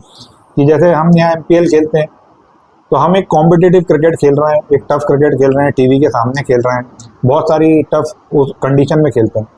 तो जब हम एक स्टेप ऊपर जाते हैं आईपीएल में या इंडिया, तो वो चीज़ जो हम यहाँ कर लिए ऑलरेडी, तो वहाँ उस चीज़ का थोड़ा फ़ायदा मिलता है। तो ये स्ट्रक्चर बनने से मेरे ख्याल से बहुत अच्छा हुआ। और जो मध्य प्रदेश के प्लेयर्स अब हमें आईपीएल में नज़र आने लगे और सभी कुछ ना कुछ स्पेशल कर रहे हैं, चाहे हम अनिकेत की बात कर लें या आशुतोष की बात कर लें, शशांक की बात कर लें, ये अब एक नाम बन चुके हैं। तो आपको क्या लगता है कि इनमें से जो आने वाली जो जनरेशन है जो है उसमें खेल रही है आईपीएल में, चांसेस कितने इंडिया टीम में जाने के हैं? देखिए अभी जो मैं बात करूँ इंडिया टीम के लिए, तो आईपीएल बहुत बड़ा प्लेटफॉर्म है। अब इनके ऊपर डिपेंड करेगा कि ये उस चीज़ को कितना कंटिन्यू रखते हैं, क्योंकि अभी पहले से ज़्यादा इंडिया खेलना आसान हो गया आईपीएल के थ्रू। क्योंकि अब आपको वो रणजी ट्रॉफी थोड़ा सा टफ है, क्योंकि एक स्टेप दिलीप ट्रॉफी जाना है, फिर उस पर जाना है, देवधर ट्रॉफी पे जाना है। तो ये प्लेटफॉर्म ऐसा है कि नेशनल सिलेक्टर बैठ के देखते हैं और आपको डायरेक्ट चांस दे। मगर वहाँ एक जो सबसे इम्पोर्टेंट चीज़ है कि आप लगातार कितना अच्छा कर रहे हैं। लगातार जैसे आज मौका नहीं मिलेगा, नेक्स्ट ईयर मिलेगा, मगर जो अच्छा कर रहा है वो इंडिया जरूर खेल रहा है, क्योंकि फॉर्मेट भी बढ़ते जा रहे हैं क्रिकेट के। 2020 भी है, इंडिया की ये टीम यहाँ जाती है, इंडिया की वो टीम जहाँ जाती है, तो प्लेयरों को चांस मिलता है। तो अब आप कितना अच्छा करते जाओगे कंटिन्यू, वो डिपेंड करेगा कि आप, जैसे अनिकेत लास्ट ईयर बहुत अच्छा गया, इस साल थोड़ा सा ऊपर नीचे गया। आशुतोष बहुत टैलेंटेड प्लेयर है, मगर उसको क्या है कि मौके कम मिल रहे हैं, लास्ट में मिल रहे हैं। तो वो मगर उस चीज़ को कितना, और दोनों ही को आप देखेंगे तो आशु को भी वहीं से इंडिया ए भी डायरेक्ट खेलने को मिला जी। तो मौके लगातार मिल रहे हैं। आप उस जगह कितने अच्छे से पहुंच सकते हैं। एक जैसे अपने शिवांग कुमार है, माधव तिवारी है, ये दोनों ऐसे ऑलराउंडर हैं कि ये मतलब मुझे ऐसा लगता है कि ये कभी भी आपको पता चल जाए कि ये इंडिया खेल रहे हैं। क्योंकि शिवांग कुमार एक चाइना मैन बॉलर है जो बहुत डिफरेंट बॉलर होता है, तो उनको अभी डायरेक्ट आईपीएल से इंडिया के कैंप में ही बुलाया था। तो नज़रों में तो आप आ गए हो, अब आप वहाँ पे कितना अच्छा अपने आप को कंटिन्यू करते हो। और ये वाला रणजी ट्रॉफी सीजन, चाहे आप छोटा फॉर्मेट खेलते हो तो मुश्ताक अली आप कितना अच्छा करते हैं, वनडे कितना अच्छा करते हैं, तो चांस निश्चित तौर पे बढ़ गए हैं बहुत ज़्यादा। फील्ड के अंदर इतने साल तक रहना, आप कोचिंग फील्ड में रहना, उसके बीच में आप बीसीसीआई के मैच रेफरी भी थे। तो एक तरफ पहले ही मैच में मैच रेफरी के समक्ष जाना और अब जब मैच रेफरी बनते हैं तो क्या मुख्य बातें रहती है जो ध्यान में रखनी पड़ती हैं? देखिए जब आप खेलते हो तो आप एक अलग ऑरा में रहते हो, बहुत सारी चीज़ें उस समय गलत होती भी हैं, क्योंकि आप अपनी टीम के लिए एक मेहनत करते हो कि उसमें आपको ही मालूम है कि क्या गलत है क्या सही। जैसे फुटबॉल वर्ल्ड कप ही चल रहा है, उन्हें ही मालूम है कि कैसे लात मारना गलत है। मगर जो भी हम करते हैं, मुझे ऐसा लगता है कि हम अपने टीम के लिए करते हैं, हम अपनी टीम को जिताने के लिए करते हैं। अगर मैच रेफरी ने मुझे बुलाया या किसी प्लेयर को कभी बुलाया, तो वो हमेशा अपनी टीम के लिए कुछ ना कुछ फ़ायदे की चीज़ कर रहा होगा, मगर उसमें गलत तो कर रहा है, और जो नियम कहते हैं तो उसमें आना ही पड़ेगा। मगर जब आपकी ड्यूटी चेंज होती है, जैसे आपने बोला कि मैच रेफरी, तो मैच रेफरी के बाद ये हो जाता है कि अब मैं उस जगह पे बैठा हूँ कि मुझे चीज़ें सही चलानी, कि मैच जो चल रहा है वो सही तरह से कंडक्ट होना चाहिए। कि हम जब सेमिनार भी था हमारा मैच रेफरी का, तो श्रीनाथ ने सेमिनार लिया था और उन्होंने बहुत अच्छी बात कही थी हमसे कि हम वहाँ पे किसी को सज़ा देने नहीं बैठे, और हम वहाँ पे इसलिए हैं कि मैच स्मूथली कंडक्ट हो सके। हम इसलिए नहीं है कि मैं बॉस हूँ वहाँ पर, मैं बॉस नहीं हूँ, मैं इसलिए हूँ कि वहाँ मैच कंडक्ट अच्छे से हो सके, कोई गलतियाँ ना हो, चाहे एम्पायर से हो चाहे प्लेयर से हो, मगर मैच शांति से स्मूथ चले। तो आपका रोल चेंज होता है। पहले आप जो चीज़ कर रहे थे अब उसे आपको बचाना है, तो डिफरेंट है। मगर मेरा मानना ये है कि आज जो इंडिया बीसीसीआई का जो मैच रेफरी या एम्पायरिंग का स्टैंडर्ड जो अच्छा हुआ है, वो इसलिए अच्छा हुआ है कि जो प्लेयर रिटायर हुए हैं वही अब ये जवाबदारी निभा रहे हैं। तो एक एम्पायरिंग में जो आप ठीक है पढ़ तो लोगे, मगर जो एक्सपीरियंस चाहिए वो आपको कम मिलेगा जब आपने उस समय उसका टाइम बिताया। सेम मैच रेफरी भी कहीं वो बहुत सारी चीज़ें वो समझता है, वरना पहले क्या होता था कि मैंने ऐसे भी देखे हैं कि आपने कुछ नहीं किया, पता चला आपने जरा सा वो किया, आपको बुला लिया। मगर अब जो प्लेयर बने हैं उनको भी मालूम है कि मैच की क्या स्थिति थी, उससे क्या गलती हुई, सजा तो देगा। हो सकता है कभी उसको ऐसा लगेगा कि यार इतनी बड़ी चीज़ नहीं है तो वार्निंग देके छोड़ देगा। तो वो चीज़ बहुत इम्प्रूव हुई है जब खेलने वाले लोग इसमें ज़्यादा से ज़्यादा लोग आए। जैसे आप नितिन मेनन है, वो लगातार तीसरे साल एलाइट पैनल में भी एम्पायर है इंडिया का, भी तो कोई इतना आगे नहीं बढ़ा और टॉप क्लास एम्पायरिंग कर रहा है। तो उसका भी क्या था, उसने फर्स्ट क्लास तो नहीं खेला मगर 25 अंडर 19 इस क्रिकेट को बहुत खेला। तो वो एक्सपीरियंस जब लेके जाता है, और मैंने उसकी एम्पायरिंग देखी, यहाँ भी वही चीज़ है कि आप कितने कॉन्फिडेंट हो, आप अपने डिसीजन को लेकर कितने कॉन्फिडेंट हो। क्योंकि गलतियाँ होती हैं, गलतियाँ थर्ड एम्पायर से भी हो रही हैं। तो नॉर्मल वो तो एम्पायर है जो 1 सेकेंड से भी कम समय में उसको डिसीजन देना, तो गलतियाँ तो, मगर आप उसके बाद अपने आप को बैक कैसा करते हो वो बहुत इम्पोर्टेंट। तो वो सबसे बड़ा उसका जो अच्छाई है, वो अपने आप को जो बैक करता है, अपने डिसीजनों को बैक करता है। और ऐसे 2-3 एम्पायर और भी हैं जो आगे बढ़ रहे हैं। उसमें एक अक्षय तोत्रे करके एमपी के, वो इस समय बहुत अच्छी एम्पायरिंग कर रहे हैं। रोहन श्रीवास्तव बहुत यंग है, मेरे जूनियर भी, मेरे साथ भी खेले, मेरे से बहुत जूनियर होगा, वो बहुत अच्छे हैं। तो मुझे ऐसा लगता है कि आने वाले समय में हम उन्हें भी बहुत ऊपर एम्पायरिंग करते होते। तो स्पोर्ट्स फील्ड में केवल क्रिकेट खेलना ही नहीं बल्कि उसके साथ जुड़े रहना, जिसमें अंपायरिंग भी है और साथ में स्कोरिंग है, बहुत सी चीज़ें हैं जो आपको उस खेल के साथ जोड़ सकती है और उसमें आप करियर भी बना सकते हैं। रजत जी, मध्य प्रदेश की क्रिकेट को इसमें 3 दशक से आपने देख लिया, तो अभी मध्य प्रदेश की क्रिकेट को आप डोमेस्टिक लेवल पर, पूरे इंडिया लेवल पर कहाँ पाते हैं कि हम एक टॉप 8 में लगातार बने रहने वाले स्टेट बन गए हैं? हाँ, तो हम देखते हैं कि रेलवेज हुआ या दिल्ली की टीम हुई, मुंबई की टीम हुई, इनके नाम लिए जाते रहे हैं हमारे डोमेस्टिक क्रिकेट। अब बिल्कुल हो गई। जैसा लास्ट हम, बल्कि मैं केवल 2-3 साल ही नहीं कहूँगा, क्योंकि हम केवल ये 2 साल या 3 साल का रिजल्ट देख रहे हैं। उसके पीछे जो काम है या मेहनत चल रही है 8-10 साल की है, या उससे पहले की भी हो सकती है। प्लेयर भी अपने आप को आज नहीं, वो बहुत पहले से तैयार कर रहा था। तो वो एक चीज़ आज उस लेवल पे आ गई है कि एमपी टीम में 8 ही नहीं बल्कि मैं तो 4 में कहूँगा कि जिस समय 2-3 साल से 4 साल से हम अच्छा कर रहे हैं, जैसा हम खेल रहे हैं। सबसे बड़ी बात कि हम एक निडर क्रिकेट खेल रहे हैं। हम अब किसी से नहीं डर रहे, बल्कि अब चाहे आप तमिलनाडु ले लें, चाहे कर्नाटका ले लें, चाहे मुंबई ले लें, ये अब सोचते हैं कि एमपी से मैच है। जैसे हम पहले सोचते थे कि यार इनसे मैच है, बड़ा टफ पड़ेगा। अब स्थिति वो आ गई है कि एमपी क्रिकेट उस स्थिति में है कि आज उनको सोचना पड़ रहा है कि नहीं यार एमपी से मैच है, ऐसे नहीं मिलेगा, या हमें कैसे जीतना पड़ेगा इनसे। तो वो हर टीम आज इंडिया की जो 27 टीमें हैं, वो हर बड़ी टीम कह लीजिए, वो ये सोचने मजबूर हो गई है कि एमपी से मैच है तो हमें कैसे खेलना पड़ेगा। और आपके लाइफ में कोई आइडियल प्लेयर जिसको देखकर आपको क्रिकेट में और ज़्यादा आगे बढ़ने का या उनकी तरह बनने का सपना आया हो? देखिए, मैं टीवी पे सबसे ज़्यादा इंस्पायर था राहुल द्रविड़ से, और पर्सनली तौर पे अगर मैं यहाँ कहेंगे कि जिसे मैं लाइव देखता था या कुछ, तो मैं सबसे ज़्यादा इंस्पायर था जेपी यादव से। तो मैं राहुल द्रविड़ की तरह एक शुरू से मेरा एक टारगेट था कि मैं राहुल द्रविड़ की तरह एक भरोसेमंद बल्लेबाज बनूं, और जैसा वो टीम को सपोर्ट करते हैं वैसा मैं भी अपनी टीम को सपोर्ट करूं।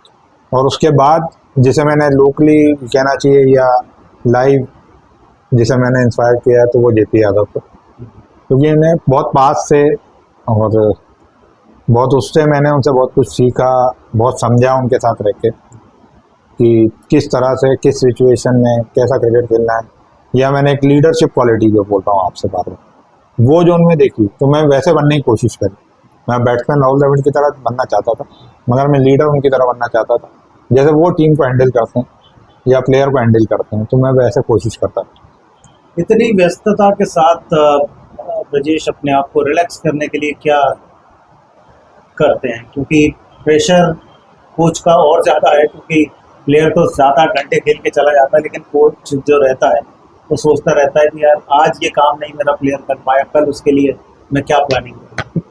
बेसिकली आपको भी रिलैक्स करना ज़रूरी है। सबसे तो इम्पोर्टेंट है कि मैं घर पहुंच जाता हूँ तो बहुत रिलैक्स हो जाता हूँ, और उसमें जो सबसे बड़ा योगदान है मेरी बेटी का है कि मैं चुप भी रहूँगा तो वो चुप रहने नहीं देगी घर में, जैसा घर का रहा। तो वो ऐसा लगता है कि मुझे दुनिया में ऐसी शख्स है कि वो मुझसे कुछ भी करा सकती है। मुझे ऐसा लगता है कि मैं थका हूँ, कहीं कोई बोल रहा है, कहीं यहाँ तक कि मम्मी ने बोल दिया कि यहाँ चले जाओ तो एक बार टाल दूंगा, मगर वो ऐसी है, वाइफ ने बोल दिया तो टाल दूंगा, मगर वो ऐसा लगता है कि वो, और ये सब घर वाले सीख भी गए जी। कि कुछ कराना हो तो उसको आगे बढ़ा दो, तो तब भी मगर मैं नहीं समझ पाता।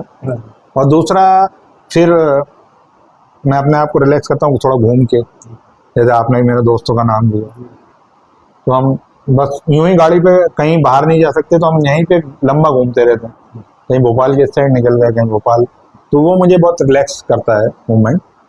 तो ये 2 चीज़ें हैं तो सबसे इम्पोर्टेंट है। और फिर वही है कि आप जितना अच्छे फ्रेंड सर्कल में चले जाओ, जहाँ केवल हंसी मजाक और ये टेंशन की बातें ना हो, तो वो बहुत रिलैक्स करते हैं। देश में विदेश में बहुत जगह गए हैं, बहुत ग्राउंड्स पर खेले हैं, तो कौन सा ग्राउंड पसंद आता है? मुझे सबसे ज़्यादा पसंद है ईडन गार्डन। मुझे मेरा एक पहले सपना भी था कि ईडन गार्डन में खेलने को मिल जाए, फिर आखिरी में लगता था कभी मैच ही नहीं हो रहा। फिर बंगाल से मैच हुआ तो वो ग्राउंड में एक अलग फील आता है, मतलब ग्राउंड खूबसूरत और भी होंगे, अब तो और भी ज़्यादा खूबसूरत हो गए हैं, मगर उसमें एक ऐसा लगता है कि पता नहीं क्या फील है कि आपको अलग घुसते ही एक ऐसा लगता है कि जैसे हाँ आप भी किसी क्रिकेट के मंदिर में या उसमें पहुंच गए कि यहाँ खेलने के अलावा कुछ है ही नहीं। तो वो एक ग्राउंड का अंदर का फील, ईडन गार्डन, वो सबसे ज़्यादा पसंद है।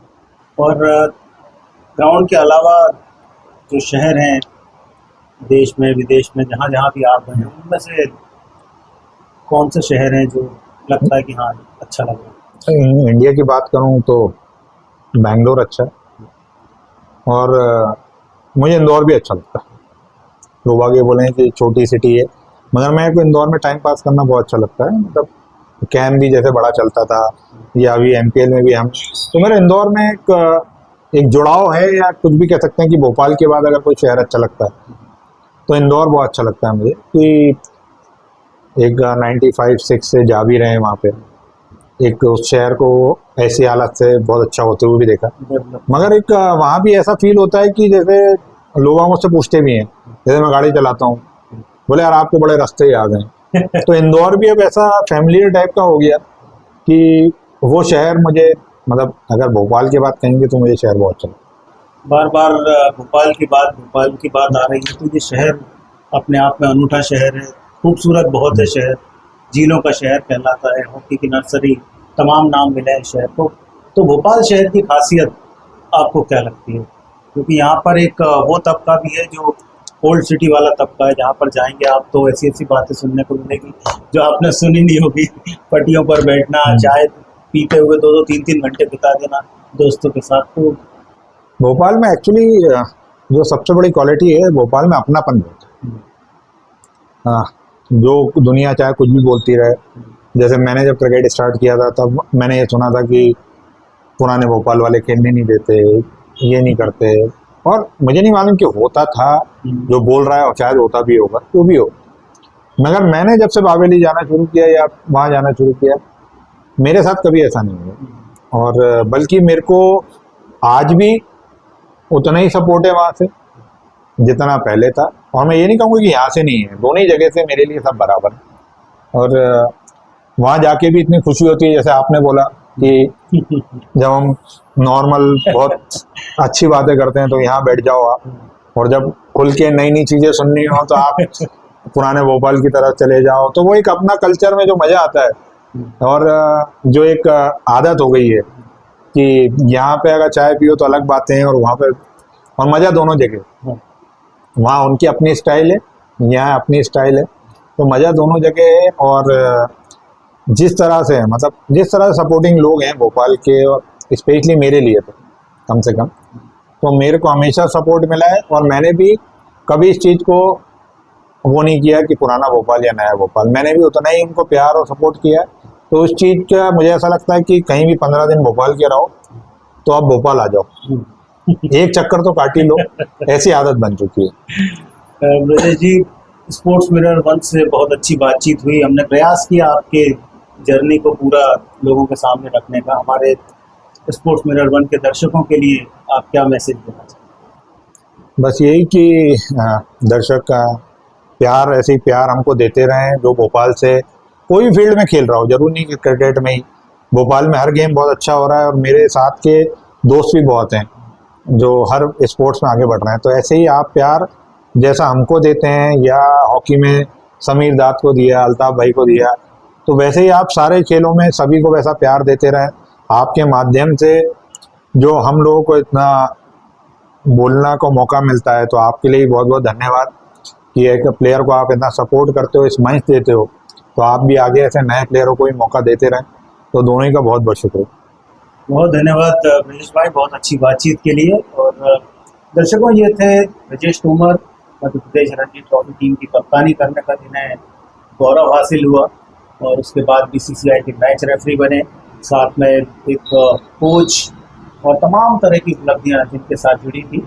और हम आशा करते हैं कि ब्रजेश जी से जो बातचीत हुई है, उनका जो मैसेज है आप सभी के लिए, वो आपको पसंद आएगा। और बहुत से लोग उनकी इन बातचीतों को, इस बातचीत को सुनकर अपने जीवन में यदि स्पोर्ट्स फील्ड में आना चाहते हैं तो स्पोर्ट्स फील्ड में आए।